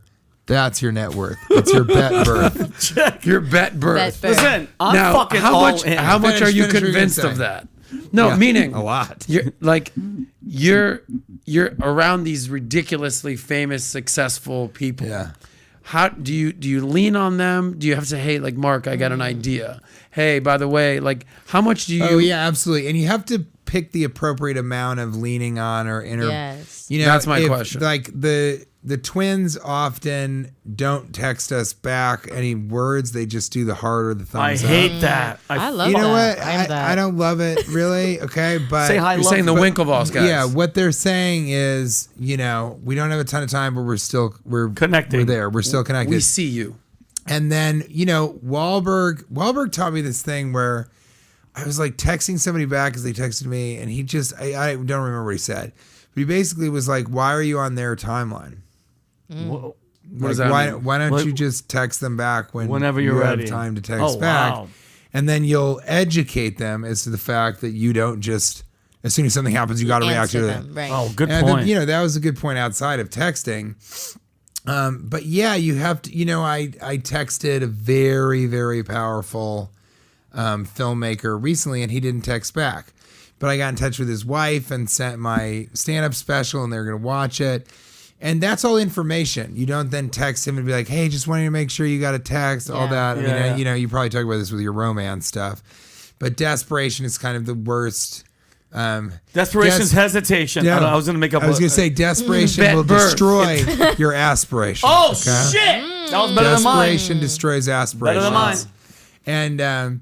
And so I think that you have to know. But yes, you lean on these. I called Mark one time and I said, I got a serious problem. I got a girl who was a former assistant having sex with a married man in my office when I'm out of town. Whoa. So she's found her way into my place. She's using the, and I just said, what am I going to do? You know, because Kate and I have this stuff happen a lot. It's just like for Because whatever you have a lot of reason, people in your life working for you and but shit, also right? I think we're really generous and we give everybody the benefit of the doubt, and that can really screw you Fucks in a lot you of up at the cases. end. But he just said, he's like, you got to cut that person out of your life immediately. So he kind of was able to say to me immediately, you got to be done with that. But the way that you make networking, which makes your net worthing, Your network with your network. your bet birthing. Wah. That's the sound of success being born. And so, Cut, clip, boom, edit, post. Yeah. so I think though that the biggest thing is being cool. And a big part of being cool is just be authentic about yourself. Don't have no conversation should have something that you hope to get out of it outside of just connecting to another person. And hopefully showing them that you're passionate, and then letting them be passionate and listening to and asking questions about their passion. That's what you got to do. And so I knew when to, Jason Bateman is not somebody that I'm going to be texting. I never asked for his phone number or something like that. But Kristen Stewart and I are homies, you know, and you're sort of Vincent Cassell are homies, and you just have to not feel like you've got to force a connection or force your way into a level that you're not yet at. Yes. It's okay. I know Steven Spielberg. He considers me a friend, but I'm not going to try and text him or, you know, email his assistant and be like, hey, I'm in town. I'm wondering if he wants to like grab a cup of coffee or something. Understand other people's, be empathetic and sympathetic to other people's hustle, their own hustle and their own schedule and all that kind of stuff. But yeah, I absolutely will lean on the people when I find it's appropriate and after I've had a connection with them. Yeah. Not before. You never approach somebody and say, I'd really like to talk to you about representing me. Like to a manager. I had a manager once, and he said that this really funny comic came over and was like, hey, I'm just wondering if you'll represent me because I really think you don't do that. You go over and you say, what do you think of the festival so far? Got Who you. have you seen that you like? Try and figure out about them. Ask them questions. Nobody wants to talk to you if they know that you want. That's all you something want is- yeah, from exactly. them. Bro, selling is not telling. Selling is asking. So everyone wants to How'd talk you get about one? themselves. That's He's fucking good. There you go. Well, I Selling came from is sales. telling. Asking is just basking. Basking. Bet bird. Hey, and you don't want to be tasking somebody. Of course. Exactly. Adam, we have to do this before you get. Cheers, guys. He's one of my Tell favorites. you- You know what? Cheers. I have to say, this is so fun, and I can tell. In the beginning, he was a little like, okay, we got to get clippy. We got to get something Well. viral. And now I've really watched you sort of settle into the fact that, like, hold on, we really are talking about this stuff. And TJ is sort of thinking about things from a financial perspective. And you're from smart. a life. But You're so smart are as you fuck. guys. Thanks, and so brother. are you. And Thank so, you. hey, there we go. Cheers, Yeah, y'all. I will Cheers to also that. Here's to the real values that we're sharing with L'chaim. your audience right now. And that Thanks to the Thank you. three of you. Drink your you. Celsius. Right, edutainment. Hey-o. Ooh, wait. What was that one? Oh, But moonshine. I liked what you said there Ooh. about essentially because you equated it to, not being too aggressive with texting, like not being too thirsty. Yes. Right. I think so. Here's Right, my I love- question. to you. Thirsty is really funny. I do love that. I love that You're word. you're I too hate that thirsty, shit. or you're trying too hard. But there also is another phrase that we've all heard that like the squeaky wheel gets the grease. So on one hand, there's the squeaky wheel gets the grease, like, hey, don't forget about me, don't forget about me. Then there's the don't be thirsty, and then there's somewhere in the middle where it's like you're not trying too hard. I right? think if you're squeak in a way that is about you and the other person. So a great example, and this is actually really I can't wait. pretty apropos. So the Comedy Cellar is the famous, you know Yes. it. Famous, New York. you know that also, but the famous stand-up comedy club in New York, and course. it's very famous for being. Are you cool enough to sit at the table? Yeah. The booker will just stop booking you for like a year and a half, and there's no reason why, and you can email and ask why, and then suddenly you'll get more stuff. Suddenly you get more spots. And it's so hard to get in there. And once you get in, you audition, and to get in, then that you only get late night Tuesday spots at first, and then you're only getting late night spots, and then you're hoping to get an 8 p.m. spot. I'm very lucky because I don't need any particular club. But you can't really email like this booker and be like, hey, I just kind of want to get involved, and I'm just hoping you remember me. And that's just not how that works. Yeah. But you do have to remind. So a better thing to do than that is the booker's hardcore Israeli Jew. Yeah. Okay. Yes, we know this man. So every time a Jewish holiday happens, just reach out Yep. and say something. Ask about that person. It was just Rosh Hashanah. Yom Kippour's coming up. Exactly, and you don't even expect to hear back from them. Yep. Right. But that's the kind of squeaky wheel you want Yes, to be, not that's the my one that's point. like just letting you know I'm outside. Yes. Yeah. I'm always around if you need me to do stand-up. There's a balance something. to it, is Yeah. what I'm saying. Is that you don't want to be the thirsty person, but you don't want to be annoying, but you don't want to be like the forgotten person. So whether it's in relationships, whether it's sales, whether it's comedy, there's a balance to it. And like what you said, you gotta be cool. Just be cool, You gotta baby. be cool. You gotta be cool. Be Look- relaxed and don't be too squeaky. Buzz. Do not clip that. No, dude. All right, you roll with all these guys. You talk about Marky Mark. Give us one story, like the dopest Hollywood party A-lister thing. Yeah. Like Your this coolest one experience. time, I had just started. I can't believe, like, Yeah. I guarantee give he has us a lot. I want to hear just this. like the first thing that comes to mind. We're like, dude, I was at this party, and boom, boom, boom, boom, I boom. was shooting a movie. Yes. Which And, you can't say which one? No, definitely. Okay, all right, definitely. I was shooting a movie, and this like huge movie star was having their birthday. And I brought in, this was kind of around the era of like pretty recent, like Office Christmas Party, Underwater, kind of around then, which would have been sort of just post. And TJ, Deadpool. this actor or actress is on the movie of whatever. Maybe. Oh no, I'm just. I'm just I saying. don't- okay. I don't fucking know. So just. I wasn't squeaking on that wheel. Got you. Hey, you know what? You need to be. I wasn't looking for no. I wasn't thirsty for no grease. Am I being Yeah, weird? yeah. Am I being weird? Yeah, be and weird. Well, Um, okay. So I had a little bit of an entourage. I had like a bodyguard who was so great. God, he was such a good dude, Big Abe. And then later, see, all these things happen where you're like, what an amazing connection. And then when you're really famous, it's like, incredible. Oh, wait, what? They're extorting money? What do you mean? Why would you? What happened? This is one of my favorite people in the world. What? Yeah. She embezzled 20,000. What? Your security guard was embezzled? He's saying like a hypothetical. Hypotheticals. Yes. So one of my entourage was my social liaison, this girl, Megan O, who's amazing. She's amazing. She's like so funny, so socially fluid. She has never, ever, once in her life, dealt with any of the stuff we were just talking about, where she was too squeaky or not cool enough. Gotcha. She is the coolest person of all time. Dope. Cool. So she came, and for this person's birthday, this major Hollywood A-lister's birthday. Got it. She and I kind of set up the craziest birthday party where we went, and it was like, you know, in Nashville, there's like that strip of like, I mean, it's kind of a bad strip, but there's like this like main drag. There's like this strip of crazy bars, Kid Rock's, Honky Tonk, all that kind of stuff.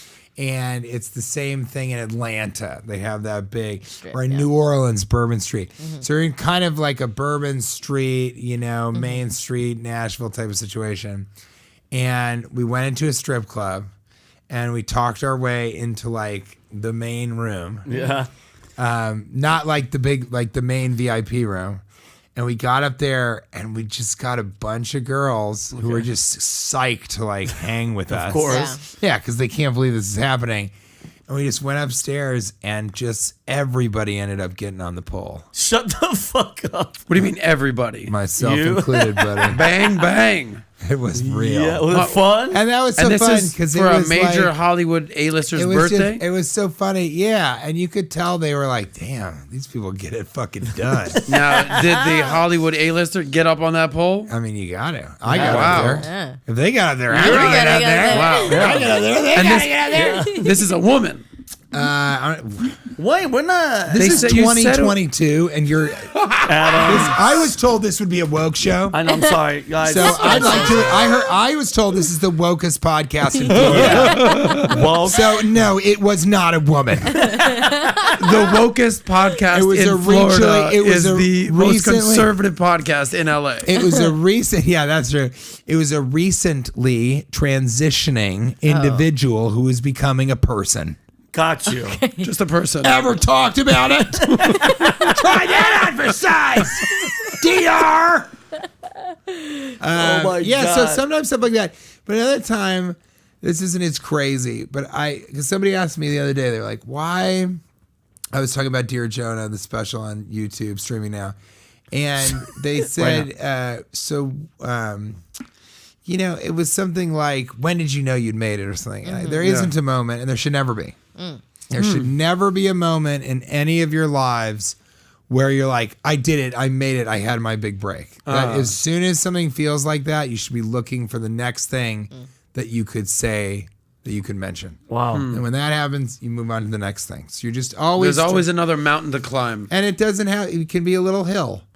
It can be a false summit. A little because puddle it's much with your more fun to feet. just skip Yeah. over it. Put your jacket down. Just put it down for her. And let your late... Or him.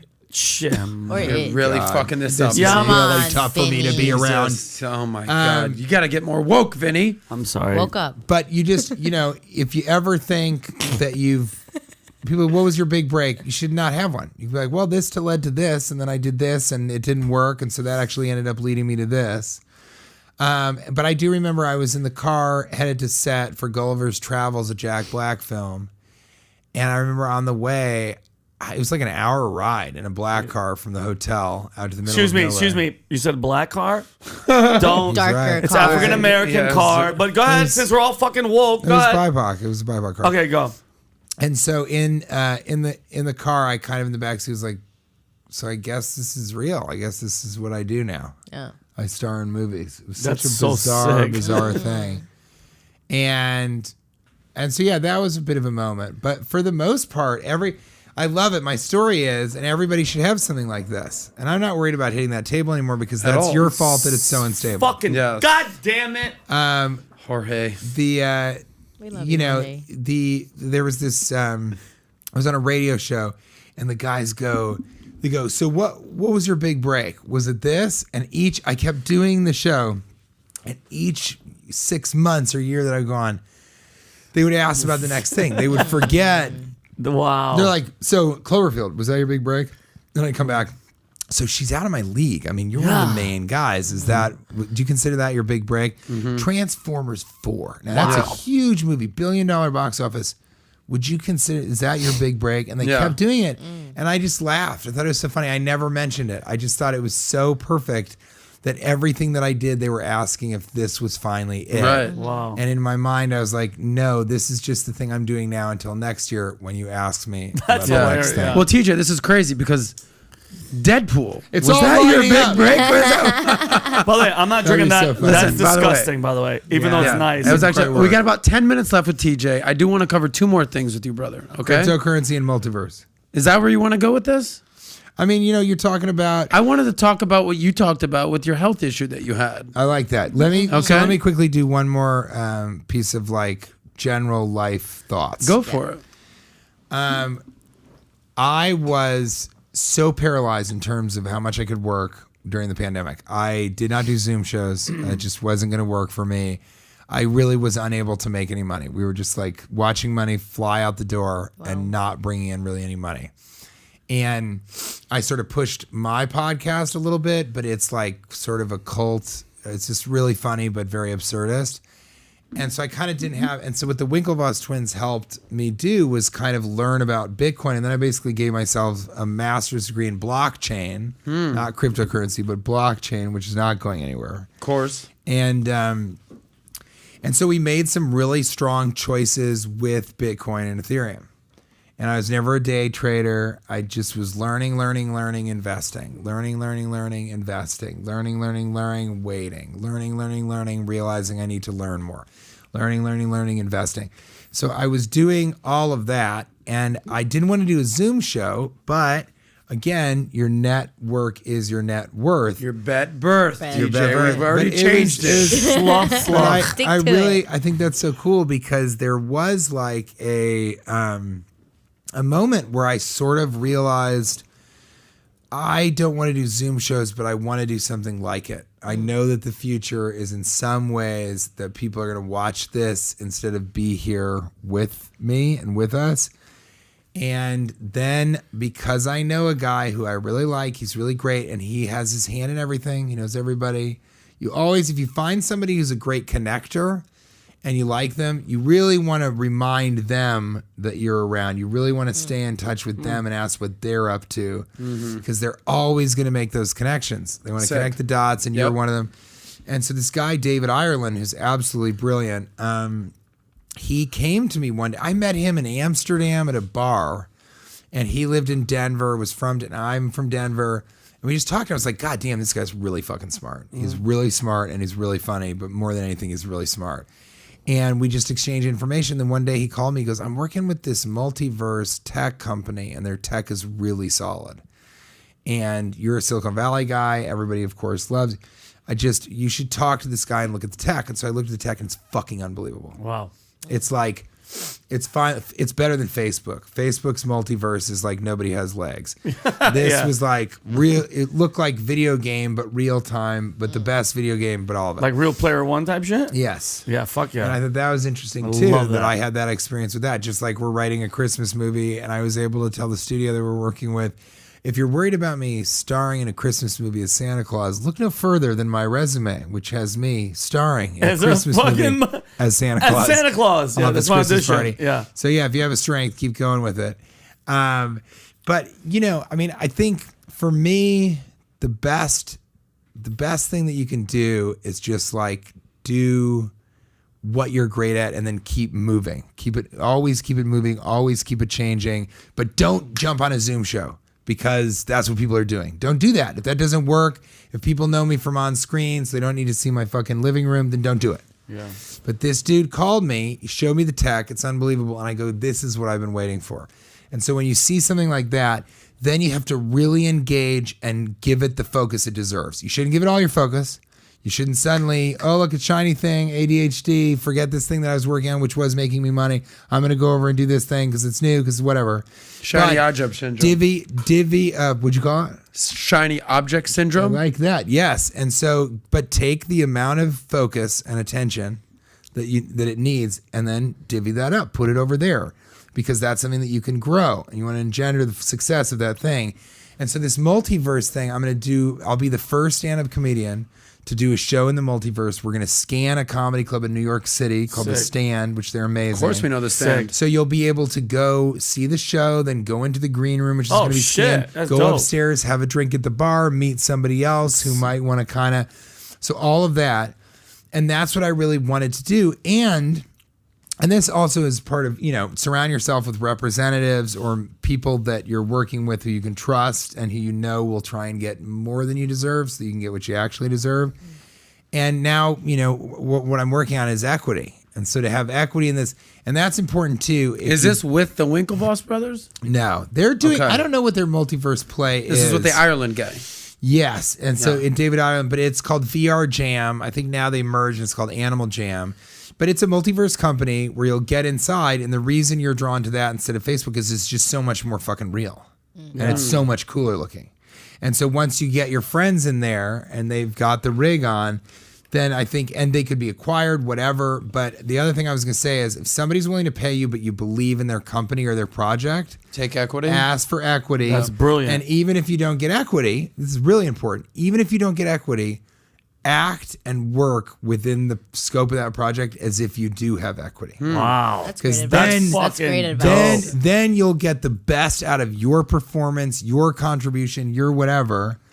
And that's how you ensure success in every venture, is either get equity in it or act like you already do have equity. And sometimes that will lead to getting equity. Act like you got equity. Listen, if you don't act like you. Yeah, and because I know where you're going. At one point though, right before we get off. Is that a phone? Are you on the phone with it's a money phone, money? baby. It's a money phone. Hello. Hey, TJ. Talks, baby. Success. Money. TJ. Yeah, success. Ring, buddy. The dick rocket. Yeah, DR. He's DR. The DR. Not Dominican Republic. But where are you going to go? No, I have a final question for TJ, and we'll play the final clip. The final clip. He's got to be somewhere by 8, so I respect his time. I definitely want to see the final clip because it'll be the button.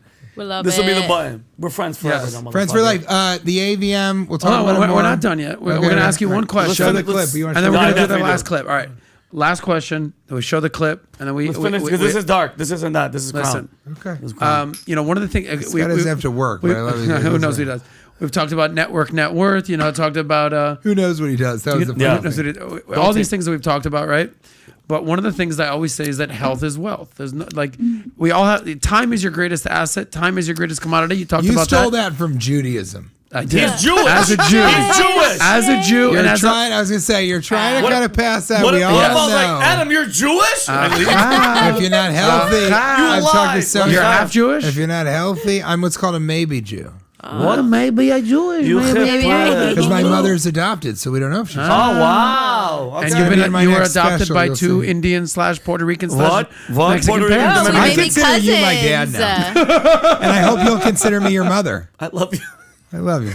Indian All right, Puerto sorry, Rican. Focused conversation ever. Sorry, if I derailed a little bit, I apologize. But I hope we got a nugget of wisdom or two. You fucking definitely TJ, did. nugget of witticism, So TJ, not wisdom. health is wealth, right? About 10 years ago, you had If you don't have your health, what do you have? What do you have? You have nothing. What are you going to spend your You money had a on? health You're scare. not healthy. You're in bed. You're I can't crying. even believe it. You can afford it as a matzo. I'm all verklempt. DJ, try the soup. Yeah, have more Where's the soup. spoon? This guy I'm writing a movie with, his mother's like the most Jewish mother. Yeah. We went to school at GW, me and Kate. Yeah. And we got there. It's in D.C. And it's like a pricey school, but it's not a great one, at least when we went to there. But we both got scholarships. She got one for, what do I say first? I got one. No, she got one for, she was in the Women in Power program. Yes. And she wrote her like Thesis? entry, yeah. essay about female genital mutilation in Northern and Central Africa. Okay? That's how fucking hardcore of a feminist she is. And I love hearing her talk about feminists and feminism right now because she loves blast. She's like, that's not feminism at all. Good. She's saying wipe out everything that makes you more special because you're a woman. Get rid of all of that and come down to the level of men. And then also make men inhibit all of the things that make them great because they're men. Brilliant. I love she's her. like, she goes, these people, they just wipe all that out and pretend like everybody's just like. I love that though. She's like, good. God dope. damn it. Let's engender and create environments where women can use their skill sets Instead of- to yeah. add to the fucking conversation. I love it. She's love amazing. that. So she's so brilliant. But I got my scholarship for being good at the SATs. What'd you score on that SAT? That's it. Not great, to be honest with you. Well, over 1,000? But that's how bad. I don't even know what that means. I love it. Over a grand. Adam's answering the $100 bill phone. He's like, we gotta get this guy out of here. Over 100. I'm holding several hundred right here. Yeah, come on, brother. So we both got scholarship, but it was so funny because we got there. She's from fucking a horse farm in Michigan, right? I'm from inner city Denver, like in the middle of the country. So we go there, and both of us, we talked about this later, both of us, we were like, Jesus, this is like kind of a racist school. But it's like super weird about its racism, both of us, independently. Because people kept coming up to us and being like, yeah, a lot of Japs in that sorority. God. And we were like, what? Yeah. And then people would be like, I don't know. You can go over there and eat, but it's like right around this time, it's a bunch of fucking Japs. So let's wait. They're so loud. I'm like, what is the deal? You know what? I go, you know what? We're in D.C. Mm-hmm. So maybe this is some weird holdover from World War II and from Pearl Harbor. Or like, why? No, I know what they're talking about. Why do they think that Japanese people are so awful? And they would that's say not who like, they're talking we don't about. even talk to the sororities because it's Japanese. It's What all the Japanese fuck? girls. So then later we would find out that they were calling them Jab's Jewish American American princess.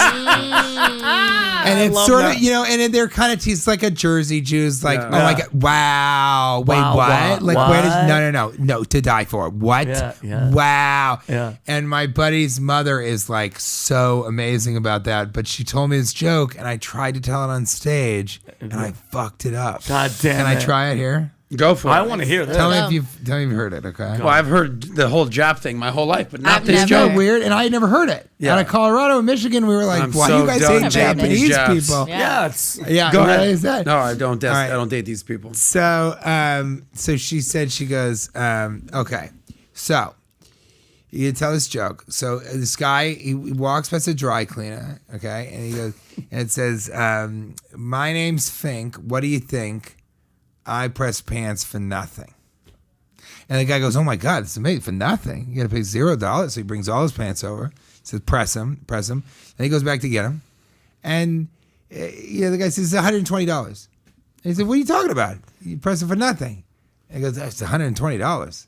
And the guy goes, well, I want to speak to your manager. He goes, I'll let you speak with the owner. So the owner comes through, right? And he goes, what is it? He goes, I'm Fink. He goes, well, you said you press pants. Now you know, if it's serious. Yeah, now you tell me it's $120? And he goes, my name's Fink. What do you think? I press pants for nothing? All right, crazy? Just $120. So I got to pay him nothing? What am I pay about that? I'm Fink. What do you think? I press pants for nothing. Get out of here. I have arugula.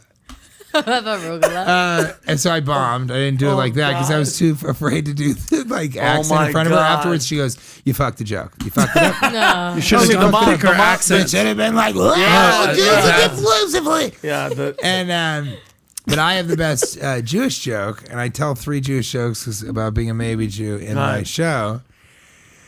The best. Well, can I tell all 3 of them? Yeah, you can self-identify. Go ahead. Go, you're Jewish. Oh, you know what? I love that. I did the Chosen Comedy Festival, and Modest Yahoo. Yahoo, amazing musician. Amazing. Yes, and just yes. like the most brilliant guy, his kid did this I did the first Jewish comedy festival as the only maybe That's Jew. crazy. I love Do you know maybe his Jew. son's The name, Chosen by the way? Festival is what is Fink. it? Is it really? No. No. You fucking got me. Why You do have I a do clam. friends Why with do I do nothing? this? But she said at one point, she goes, she'd heard as a maybe Jew thing, and she goes, well, a lot of obviously there's a lot of Jews that are not self-identifying, so they're non-identifying Jews, and that's not really helping the cause much, is it? She fucking went in hard. Holy shit! And her poor son is just like, Mom, can we, it's so. All he wants to do is not have her talk about Jewish stuff. Yeah, exactly. Like, stop, Mom, please. But so the three jokes I have is there's a Jewish man who gets hit by a car. They're loading him into the ambulance. They got him on the stretcher, and the EMT says, "Are you comfortable?" And he says, "I make a good living, yes." Good. The second one is, why do Jewish women love Chinese food so much? Because wonton, spelled backwards, is not now. Shit. Somebody wrote that. I like that. I like that one. But in my opinion, in my father's opinion, one of the best jokes. I got one here. So this little Jewish kid runs home from his school, and he runs up to his mother, and he says, Mom, I got a part in the play. And she says, what part did you get? He says, I got the part of the Jewish husband. She says, go back and tell them you want a speaking part. Oh, shit. Now that's good writing, bro. I always want to know who writes those old That's school why I don't date the Jewish girls. My father told me after that show, he's like, that's like one of the best jokes. That's he's fucking like, it amazing. works on so many different levels. Oh, it's amazing. But anyway, as a non-identifying Jew and as an absolutely identifying brain damage individual. Yeah, okay. Wow, that is a callback of a fucking amazing. Well, I do this for a living. We're circling tickle, back tickle, to that. Tickle. From the tickle, show. tickle. You got a pickle. Jonah and I do a little tickle. I love it. I do want to know. This is the last question, then we'll wrap up. I want to see the clip after this, please. What you learned from this? It was a pretty serious brain situation you had going. You said it was brain surgery. You had brain damage of what? Some brain capacity? Surgery. I had an AVM, arteriovenous malformation, which is a malformation of like veins and arteries in your brain, and it happens in the embryo, or not. I think congenitally, so it's before you're born. Yeah. And it sort of malformed, and then because of the miracle that is the human mind, the elasticity of the brain allowed it to develop as a normal human brain, but without a golf ball size piece of matter. Wow. So what happened is my brain moves really fast because I don't have as much real estate as you guys have. So I have to do things a little bit faster because I have less quadrants that are doing the work. And the only problem with that is it makes you work really hard, get really excited, indefatigable or whatever it is. Indefatigable, yeah. You don't get time. Great fucking word. I didn't say it right though. Whatever, I got it. Nonstop, I never feel tired. And so it created a real problem for me with mania. So like I've had these manic episodes and they've been huge problems. I couldn't show up to work for Silicon Valley one time because I believe that it's really hack. Because when you have a psychotic split, which has only happened to me like once or twice, it's all so annoying. It's like you believe the television is talking to you. It's like, well, can we come up with something new? You believe that the Chinese government is watching you, and when you reload a page, it's like, visit China, come to China, come. Wow. The birds outside are actually drones from the government. It's just all this weird stuff that you read about, but then when it's happening, you're like, is this real? This isn't real. No, but you're like, but it is. Holy now it's real. shit. And I got a big fucking misunderstanding with the federal government. And I had a manic episode on the train and was like, if you see something, say something. This woman is dangerous. This woman, I don't know her. She's dangerous. She's acting sketchy. She's acting dangerous. She's going to hurt somebody. Okay. And then it just builds like that. And so, obviously on medication for that, and they talk a lot about mental illness. Well, mental damage, brain damage also can create a lot of problems, and medication helps with that a lot.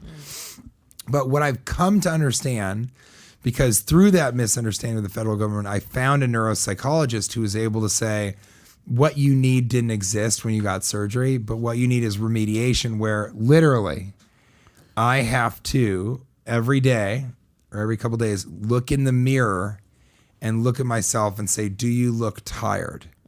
Are you yawning? Oh, wow. Do your eyes look like you haven't slept? If so, then you need to sleep. And so today we're going to focus on trying to take a nap or trying to sleep. But because my mind is on overdrive all the time, and you guys feel it, anybody in modern society who's smart, who's concerned, who's empathetic, all of us sit down in our bed and want to get on our phone. All of us close our eyes, turn off the lights, and think about, well, what if I do this? What am I going to do? And you're actually, no offense to you, but you're actually teaching people to have that racing mind when they go to sleep, because it's like, think about what the next thing you can do is. Think about what you can. Don't think about the past. Think about the future. It's so much mental energy. Right. And so mine kind of does that, but physically, that's the chemistry of my brain.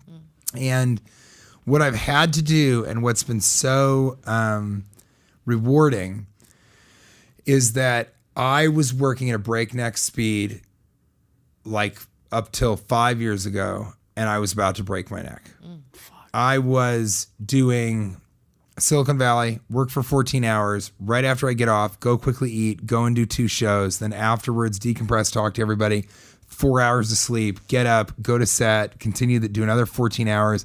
I was writing in my trailer instead of relaxing. I was thinking about the next. It was always. And I was trying with a wife that I really love and get along with, trying to be romantic, bring her flowers, make sure I'm tuned into what she's doing, support her sort of projects, never sugarcoat what you're saying to her, so she felt like she had a partner that was transparent, be able to say, I don't really like this piece of art that you made, but I love this piece, but this isn't for me. I was trying to do all that stuff all the time. And at one point, I made so much money. I made so much money that my business managers flew to New York City to go to my hotel room to sit down and be like, do you understand how much money you made this year? Wow, that's sick. And I legit was like, no, I didn't really think about it. Because you're so focused. How much? Yeah. And they just were like, you're doing well. People don't make this kind of money. I mean, you're in 7 figures 7 times. I mean, you're really making a lot of money. Yeah. And what do you do when you hear that? Amazing. Yeah. Yay. Let's put the pedal to the metal and we can make fucking 8 figures. Let's go. And the thing that I've found that I think has been so helpful and so important is I really had a moment where I started working with this person and I realized Kate fears for my life. She thinks, because if I don't take my medication, one of 3 things can happen. Seizure, stroke, aneurysm.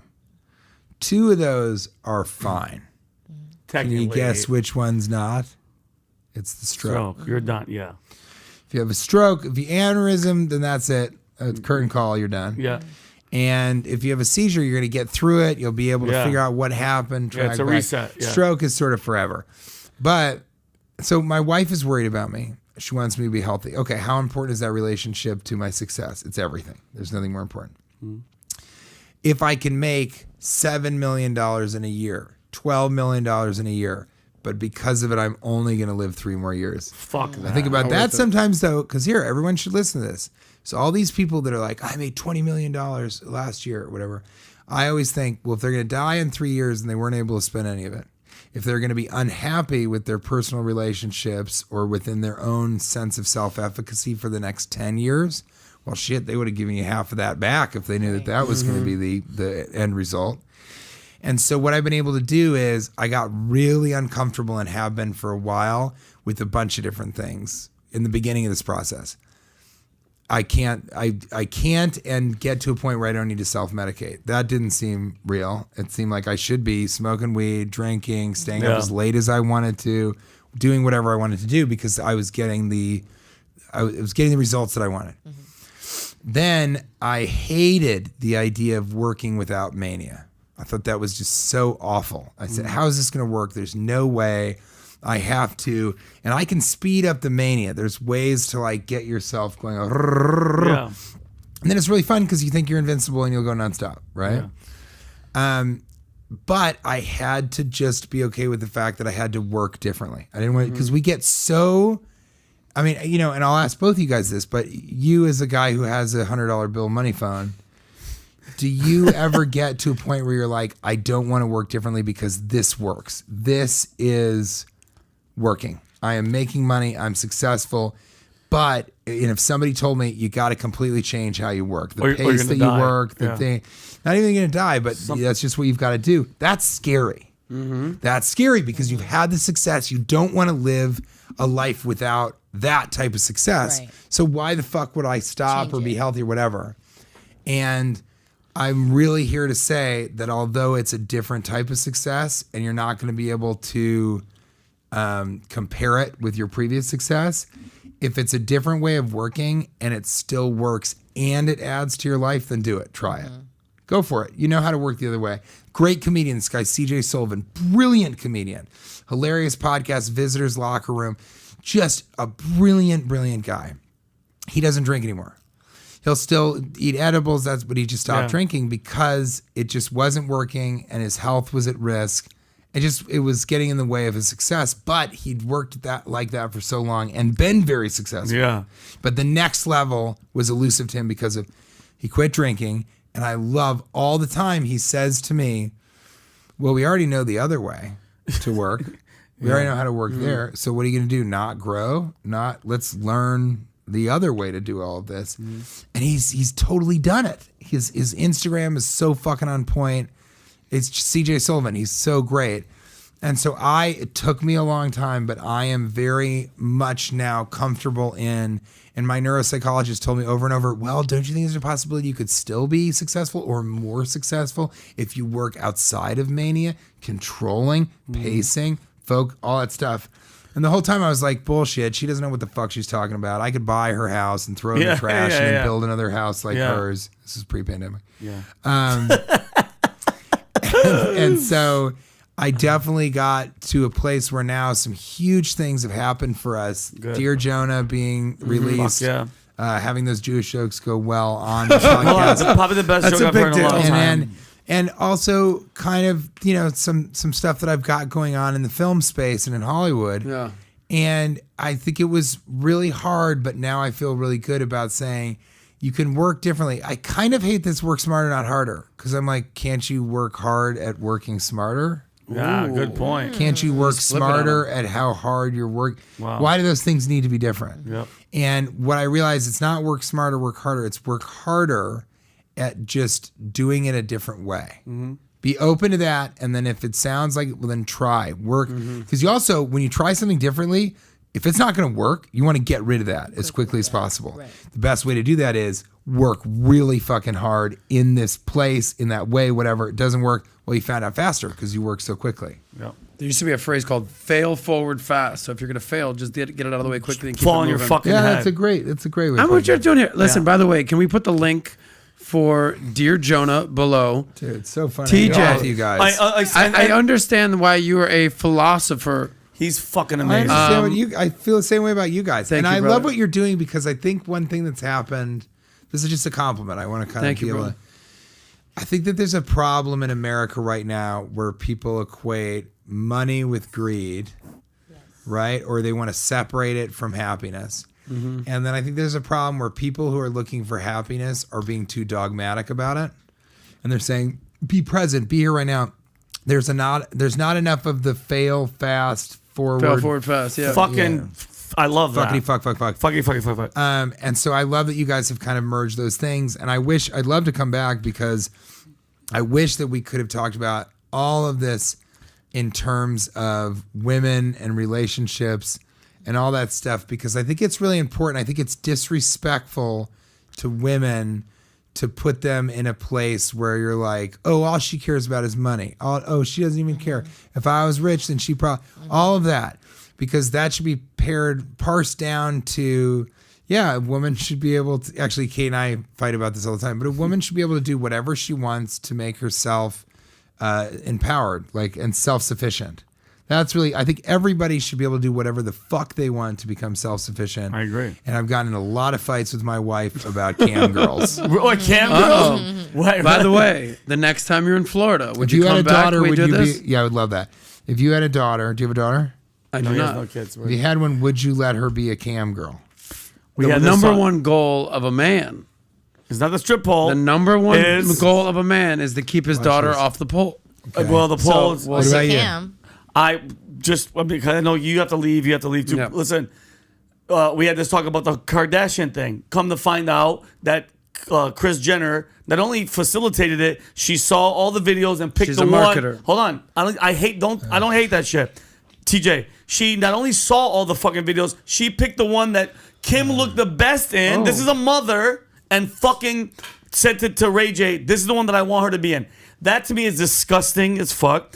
Going back to your point, if my daughter, and this was the argument that we had, If just out of nowhere she's like, this is what I want to do, no. But if she's already doing it and she's making a fucking $1 million, I would probably be like, listen, let me help you become, because she's already entangled. Oh, that's funny. Also, I don't want this for you, but this is your choice. What about you?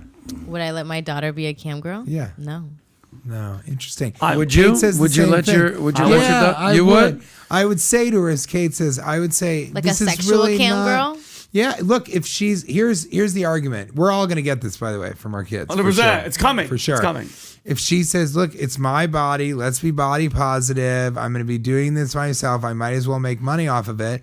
I would say, look, I want to educate you on how this can be really detrimental. But if this is what you want to do, I like that. and you know that it may follow you forever, or this or that, or do you really want your kids to be able to search porn archives and whatever? Yeah.